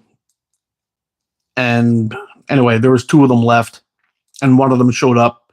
I guess he was looking to try to get with my buddy Brad's sister or something, but the guy rang the doorbell and sat down on the couch. And this is just when the Super Nintendo first came out, way back in the day. And me and a bunch of my buddies were drinking beers, playing video games, and getting ready to watch the hockey game. And the doorbell rang, and I answered it. And this guy walked in. He was pissed drunk, and he was like, "Where's Sam?" I'm like, "She's not here, man. She's in Toronto with her boyfriend." And he just walked over, sat down on the couch, and we were all like, fuck, what do we do? You know, like this, I guess I was around 18 years old, 17, 18 years old. And I knew this guy's reputation. So I was like, fuck, I don't want to fuck with this guy at all. And anyway, doorbell rang. We let him in. He sat down. We started chatting. And he immediately got aggressive. And he was like, he put his feet up onto the table and kicked the Nintendo off the table. And we just had rented it. So it was like brand new. And I didn't want to have to pay for it. I'm like, hey, dude, man, chill. We're all friends here, man. Just relax. And I gave him a beer. I'm like, don't worry about it, buddy. Everything's okay. You're amongst friends here. There's no reason to be stressed out. And anyway, he got a little bit fired up after that, apparently, and he tried to light me on fire. And I'm like, fuck, dude, what are you doing, man? And he's like, I hate big guys like you. You guys all think you're tough. And this. I said, hey, man, I'm your friend here. Just chill out. Everything is good. He jumped up, grabbed me by the back of the head, punched me twice in the face. And then I was like, okay, that's it. It's on. And I grabbed him. I picked him up, slammed him up against the wall. He pulled a gun out of his jacket, stuck it in my face. And yeah, I pretty much melted at that point. And he basically told me he was going to shoot me and kill me and blah, blah, blah. And then... I mean, when I say the guy was drunk, he was fucking pissed. He decided that he was going to go take a piss. He turned around, walked into the bathroom, and it's middle of winter. Canadians are playing. Nintendo's on the table. I ran home with no shoes on, looking to even the score, I guess you could say. I got home. One of my buddies called me at home, asked me if I was okay. And sure enough, just as I was on my way back to take care of business, my parents walked in the front door, and yeah, shit was about to get real. And at that point, my parents decided to leave the area. We ended up moving to my parents cashed in, I guess, all their RSPs, and they bought a house in a neighborhood, and that was it. Yeah, man. Yeah. We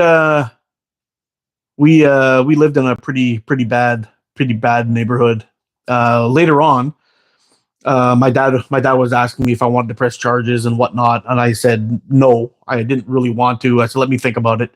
So a couple of days went by, and then one day I was sitting up at the corner, and the doorbell rang, and sure enough, it was or sitting up at the corner of my buddies, and this guy showed up, and he basically named everybody in my family and said if the cops get involved, that I'd be in deep shit. So I just kept my mouth shut. We moved, and that area anyway.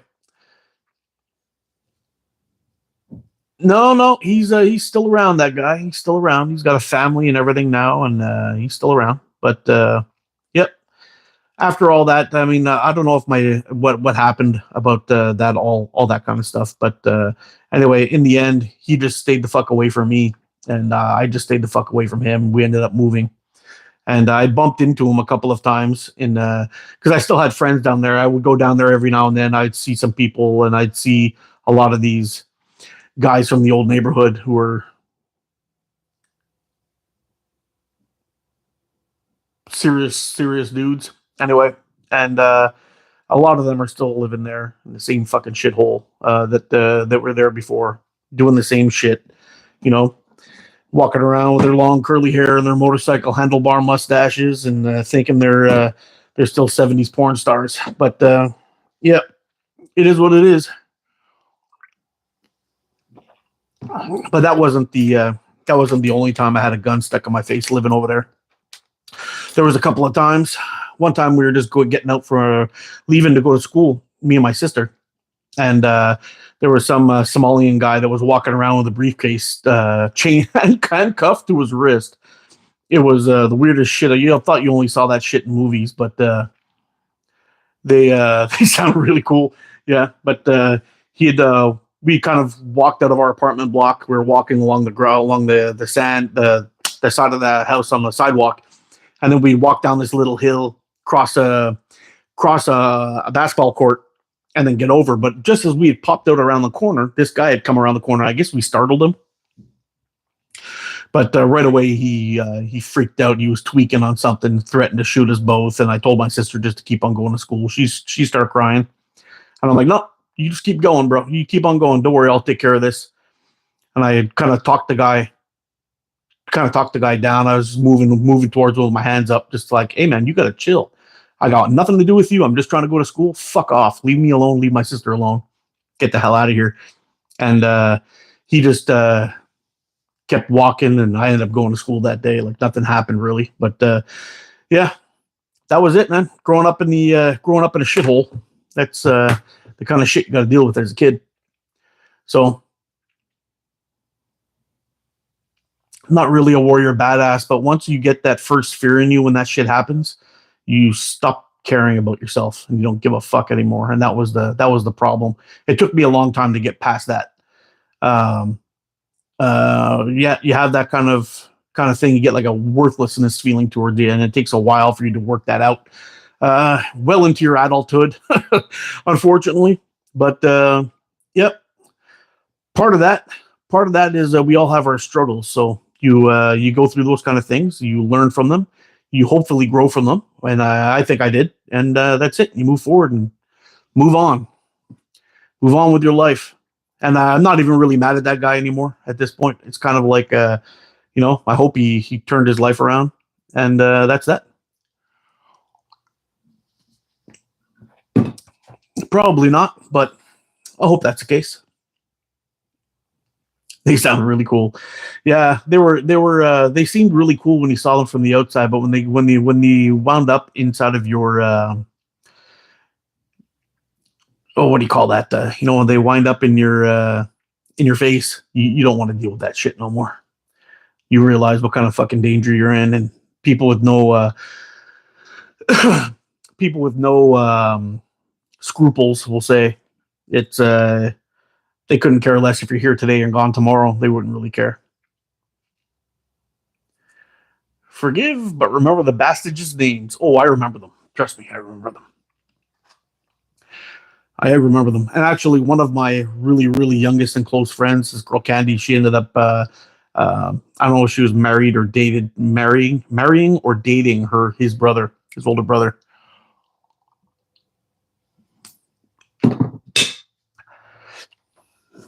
And you can imagine all the shit that goes along with those guys. You know, the drug dealing, all that stuff. It was all the same. How old are you? 49, buddy. You old, bro. Drinking beer when the yeah.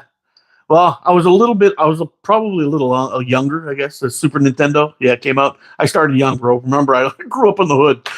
Yeah, when I was probably 14 or 15, I used to go down to the water. I would go fishing, and if I caught anything really, really big, there was this woman that used to work at a Peretz. It was like a, I guess it was like a we call them depanneurs or a bodega, what you would call a corner store, whatever. You know, we call them depanneurs up here in Quebec. But yeah, I used to go down there, and there was this Greek woman that owned the Peretz down there, and I'd go and catch a bunch of fish. I'd bring them in. I'd sell her the fish. I'd buy beer with it and go home. And she never carded me. She knew I was a kid. And for years, actually, I had. You remember when they used to sell the old quarts of Budweiser? They were like the big bottles, not like the giant stupid bottles they have now, but they had these quarts. And my first beer ever was I bought by myself. Was 14 years old. I bought it from the Peretz, and I kept that label of that beer in my wallet for years. It was in there. But yeah, and every Saturday night we used to head off to the woods. We'd go down by the forest. We had this area. It was called Big Ben. They had all these hills and jumps and all kinds of stuff, and people used to go there and they'd ride their bikes, motocross or bicycle, BMX, and we'd do tricks and jumps and all kinds of crazy shit. And what got me into this whole conversation in the beginning was I went back to that area to check out those trails, and they ended up making it like a park. The city made it into a park, and they put these like fucking wooden trails and shit everywhere. And anyway, when I did the tour in there, I did the tour with my son. I brought them in there, and I'm like, no, I'm taking you on the old school trail. We're not gonna go walking around and all this shit. We're gonna. Oh yeah, dude! I started smoking cigarettes when I was 13. I was buying my own cigarettes and everything. I used to buy Drum or Samson tobacco, and I used to roll my own with rolling papers. Yeah, it was funny. Yeah, when we used to, I took my son and my sister, and my mom and my sister's son and daughter on a tour over there. There was a spot where there was like an old car graveyard in the back in the woods. There was like this old dirt road that used to go in only about a half kilometer, and there was all these blown up, dirty, rotten cars. But I used to go over and flip over the old car parts and catch mice and snakes because the place was filled with mice. And we used to catch snakes and stuff like that all in there. And I brought them there, and I noticed it had all been cleaned up. And then we went a little bit farther, and there was like a chalet in there. You could buy hot chocolate, all kinds of stuff. I'm like, oh wow, this is cool.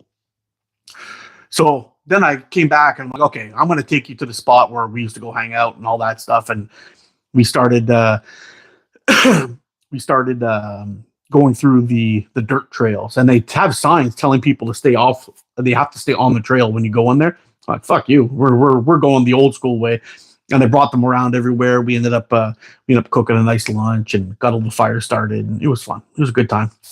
But the woods have been chopped down by half, at least by half, and it's been developed and everything. So it was kind of sad to go in there at the same time, but it was pretty cool while I was in there.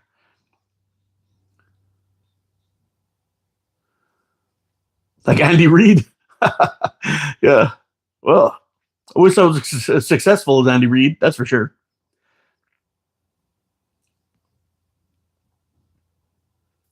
Tops Tobacco, 25 cents for a pouch. Wow, it was never that cheap for us. I think it was like $4 or $5, but you would get a nice sized pouch about this big, and it would last quite a long time. Yeah, I kind of miss those days a little bit in some ways, and other ways I'm kind of glad I never have to go back to that shit. But I know. Well, while growing up, I wanted my son to be as free. Yeah, me too. A sig, but yeah, we were hoping to. I wanted my son to be as free as I was as a kid. He can go out and just do things, and then you see how things have changed so much. It's kind of tough. And anyway, yeah. Now it's kind of weird.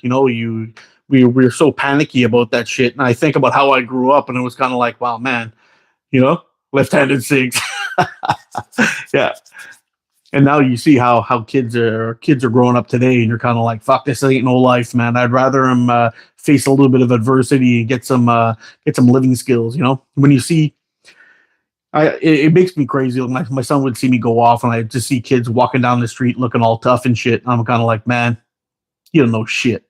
You don't know shit. We're out here living in the country, in the suburbs, pretty much borderline country, and these kids are walking around thinking they're straight out of low cash, and it's like, come on, man, you don't know nothing. You don't know nothing from nothing.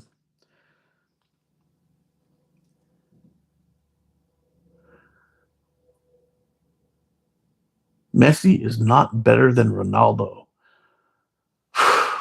Wow, who cares? I was a designated joint roller in my group. Actually, you know what? A fun point.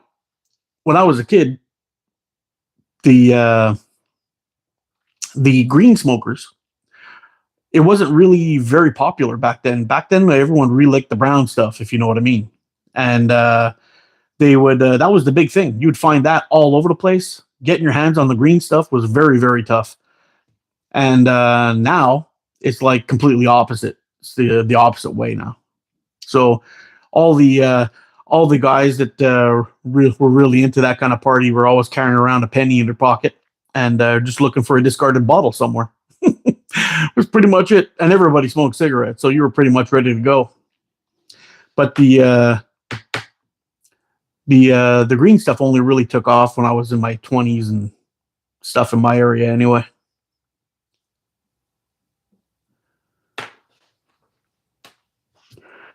Yeah, it's been quite a while for me too, Coin.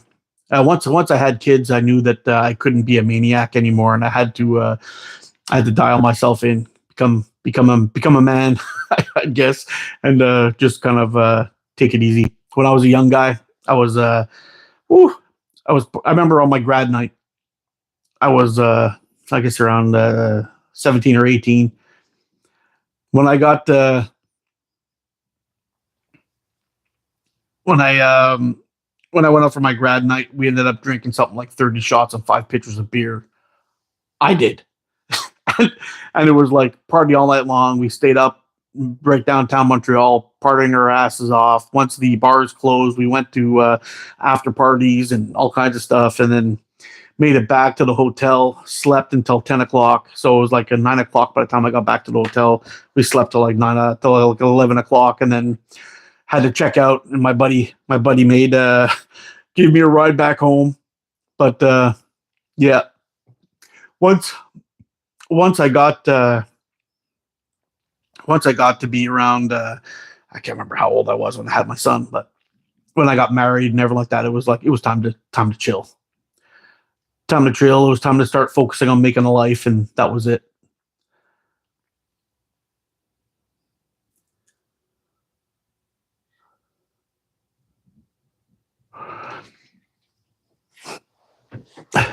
And the one mother gives me is nothing at all. Oh, Ascalus.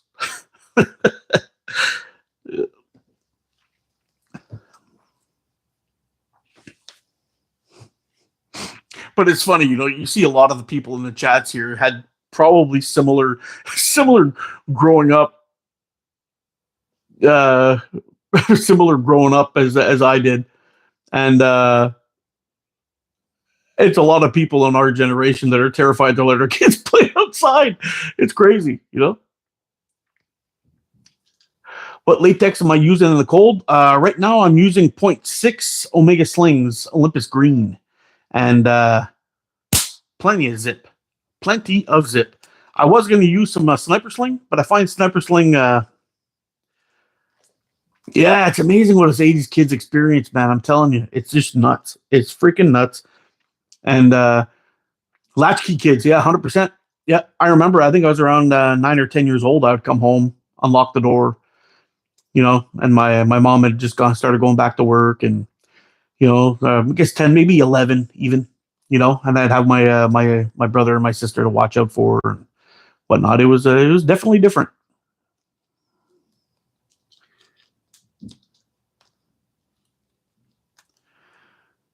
Raised by after school specials and watching GI Joe cartoons right after school. You get home just in time, run back inside the house, put on GI Joe, watch GI Joe for a little bit. What was the other one? There's two shows I used to watch back to back. One of them was GI Joe, and the other one was, what was the other one? Two cartoons.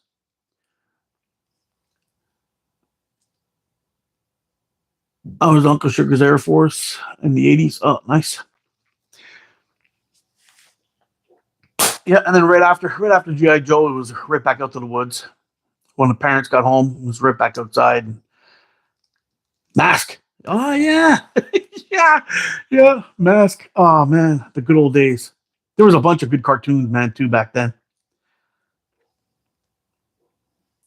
Yeah, Teenage Mutant Ninja Turtles was also another one. But there was also another. What was the other one too? I used to watch. There was a couple of them that were pretty damn good. And then wrestling, of course, came on. I always watched wrestling. A little bit. What's up?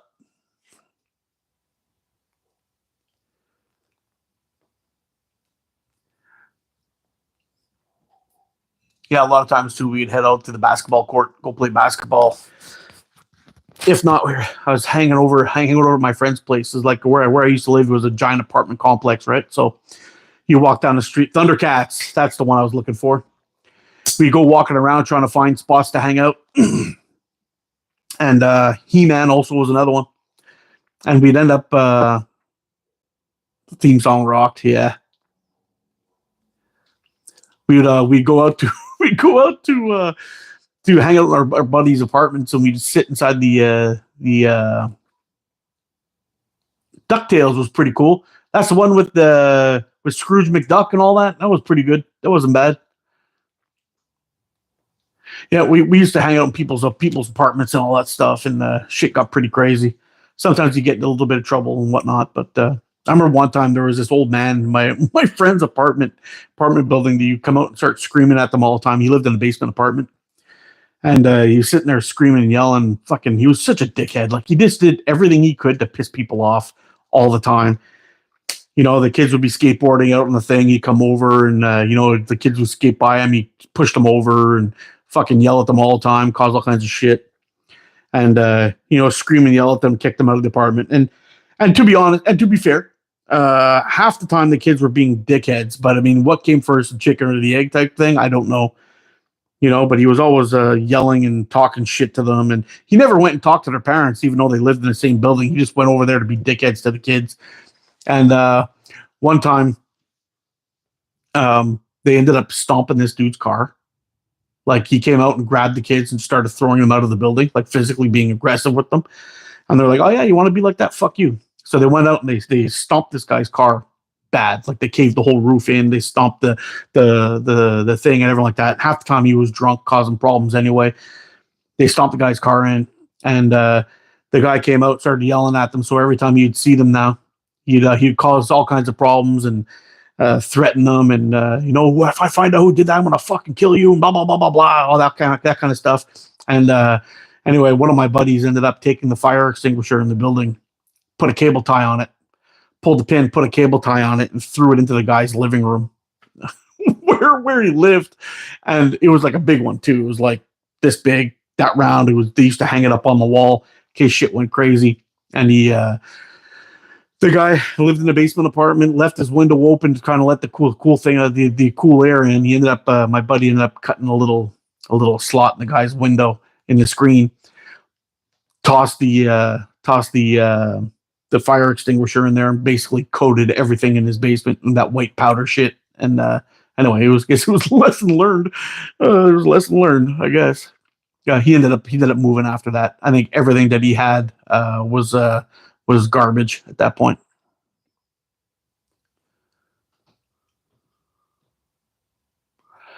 That's crap I did. Would land a kid in jail today. Oh, 100%.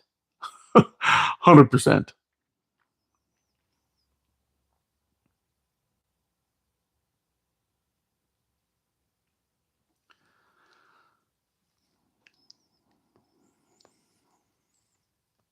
Yeah. Times have definitely changed, eh, guys? Times have definitely changed. We made bombs just for fun. Oh man, I had this guy, Mike. He used to live in our he used to live in our area, and we used to buy these. We found these fireworks. I don't know if you call them fireworks or whatever, but there were these little round things that we had this where the train used to go by.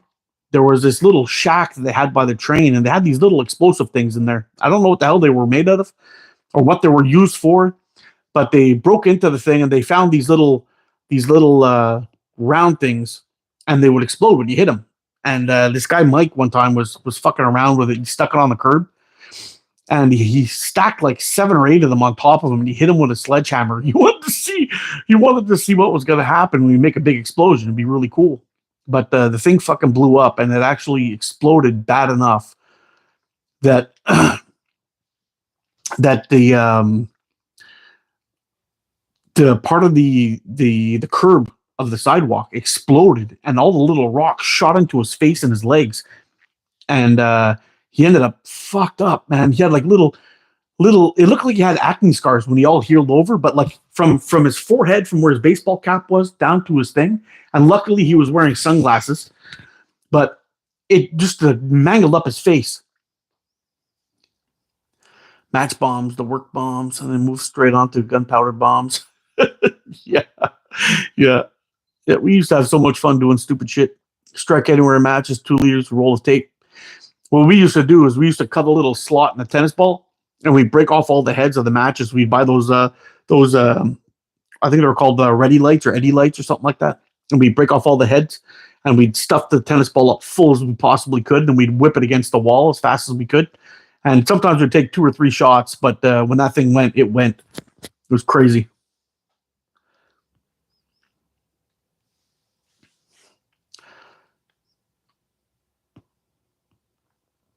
Yeah, it was weird, man. We used to make little match rockets out of tinfoil and matches, and fly them around in class at school. There was lots of things we used to do that was probably not a good way to go about things, but it was fun.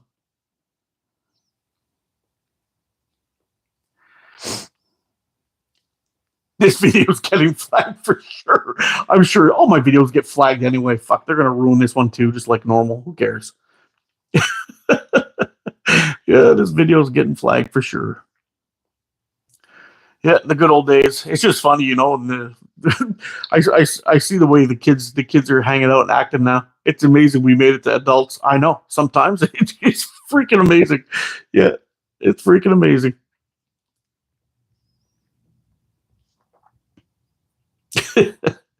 Yeah,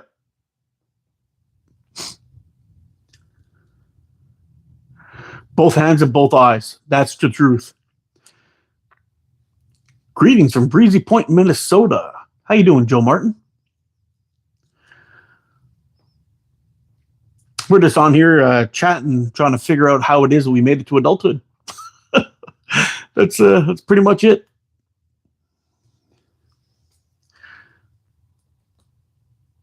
Oh yeah, man. We I had a couple of buddies that fell because our apartment buildings were three. Actually, I shouldn't even talk about that. I'm not going to talk about that online.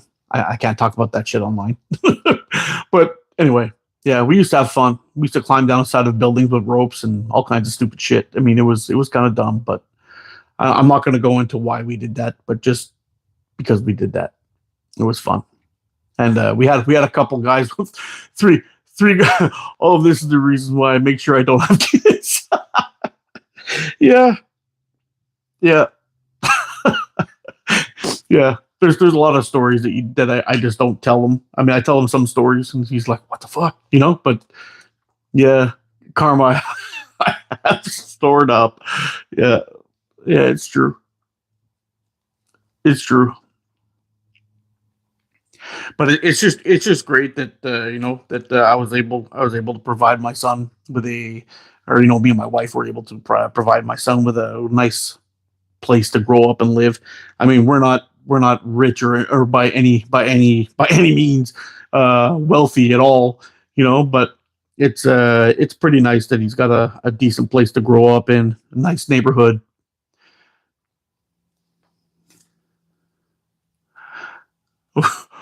Yeah, yeah, the whole wait until you have kids. I wasn't gonna let that happen. Yeah, my sister actually literally called me at one point, and she said, "Oh, Mark, I'm so sorry." After having kids, yeah, and she got back to shit that she used to drive people crazy with her craziness, and the other shit she called me up one day. I am so sorry. Fuck, now I know. I'm like, whoa, that's big.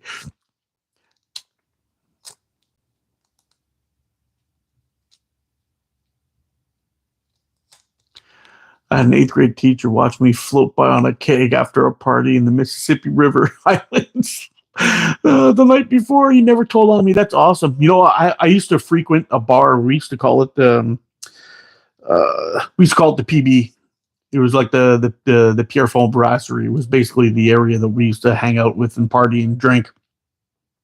And I guess I was probably in like grade 10 or so, and we used to go there every Saturday night and party with my buddies. A whole bunch of us used to go there and drink at the bar and get a whole bunch of beers. And one day we walked in there, my gym teacher was there. It was crazy. He was sitting there with his toupee off. Everybody thought for sure he had a toupee, and he was sitting there with the fucking toupee on the table, and he never said a fucking thing, not a word about anything to anybody, not even to the barmaid that was there. He never ratted us out. We sat there drinking the whole night long, and all he ever said to us was, "Don't ever mention a word." And we're like, "No problem." He was so cool. That dude worked at our school for like fucking 40 years and then retired. Uh, Take it easy, Hoggy. Yo, Mo, what's happening, bro? Merry Christmas to you, buddy. Messiah, how you doing? Messiah Franco. What's up, bro?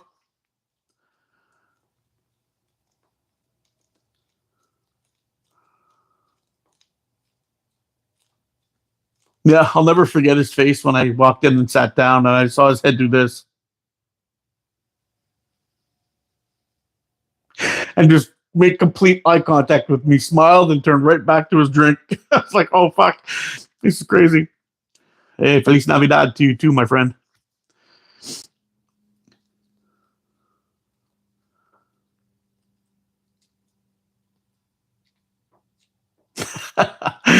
Another river rat.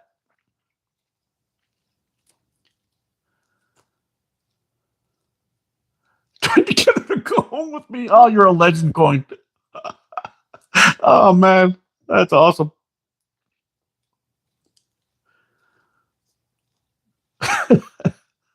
Oh yeah.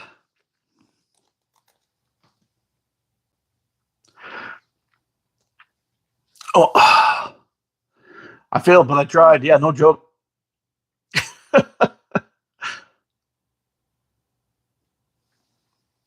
She was hot too. Yeah, we had a couple of good lookers at our school too.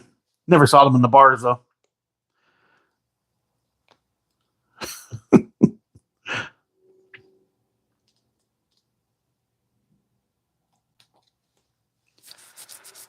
You got it bad, got it bad, got it bad, got hots for teacher. Yeah.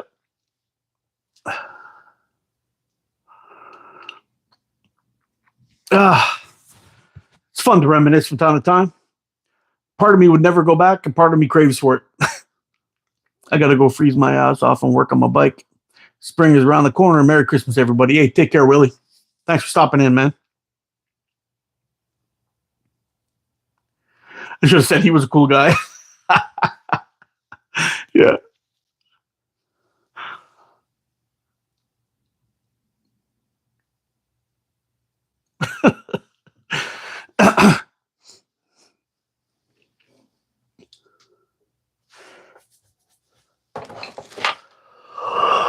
Oh, man. Cuckoo. Look at this. You think these bands have been on there for a long time? Yeah, there's. Oh, I don't think I would pull that back. That would be terrifying. They would get poop and put in a bag and let it on the porch and ring the doorbell also. Yeah, there's lots of funny things. How am I doing, Muddy? I'm doing all right. I'm doing all right. We're just out here chatting and reminiscing. I'm sure some of these stories I've already told you. But yeah, the good old days. This, I believe, is GZK. Look how white and oxidized that is. It's like crazy. This has been on there for a long time. We made these natties. I don't even know how long ago. And look, like the rubber's is like melting onto the frame. It's been there for a long time. This was a slingshot that my son made. I think this is the one he made. He had a video. Oh, I'm so scared.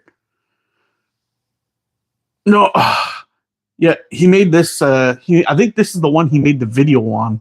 I might have posted this on my Facebook page. He was going to make his own slingshot channel as a kid, and he made one video, and then gave it up. He was like, "Oh, that's way too much work. Screw that." But that was his slingshot that he made. Nice little natty, great shooter. Yeah, it's a perfect 90 too. How's the family? Family's doing good, Mo. Yeah, I think I'm going to wrap this one up. I got to get down there and actually cook some brunch for the family. We're going to do some French toast with the panettone that I got there the other day. So I think we're going to wrap it up. You know what? Everybody in the chat, you guys take care, stay safe, get out, practice, be good to each other. I will see you again soon. I love you guys. Are freaking awesome. I'll also get those frames out to the winners. Make sure that you hit me up with your email. I know Patrick already did, and I saw I had a notification from Kyle that came in. So we're gonna wrap this one up. Take care, everybody. Merry Christmas. All the best to you. I'll try to get on one more time before the holidays are in there, but I will catch you again very soon. Take care, everyone. Bye for now. I hope you are, Mo.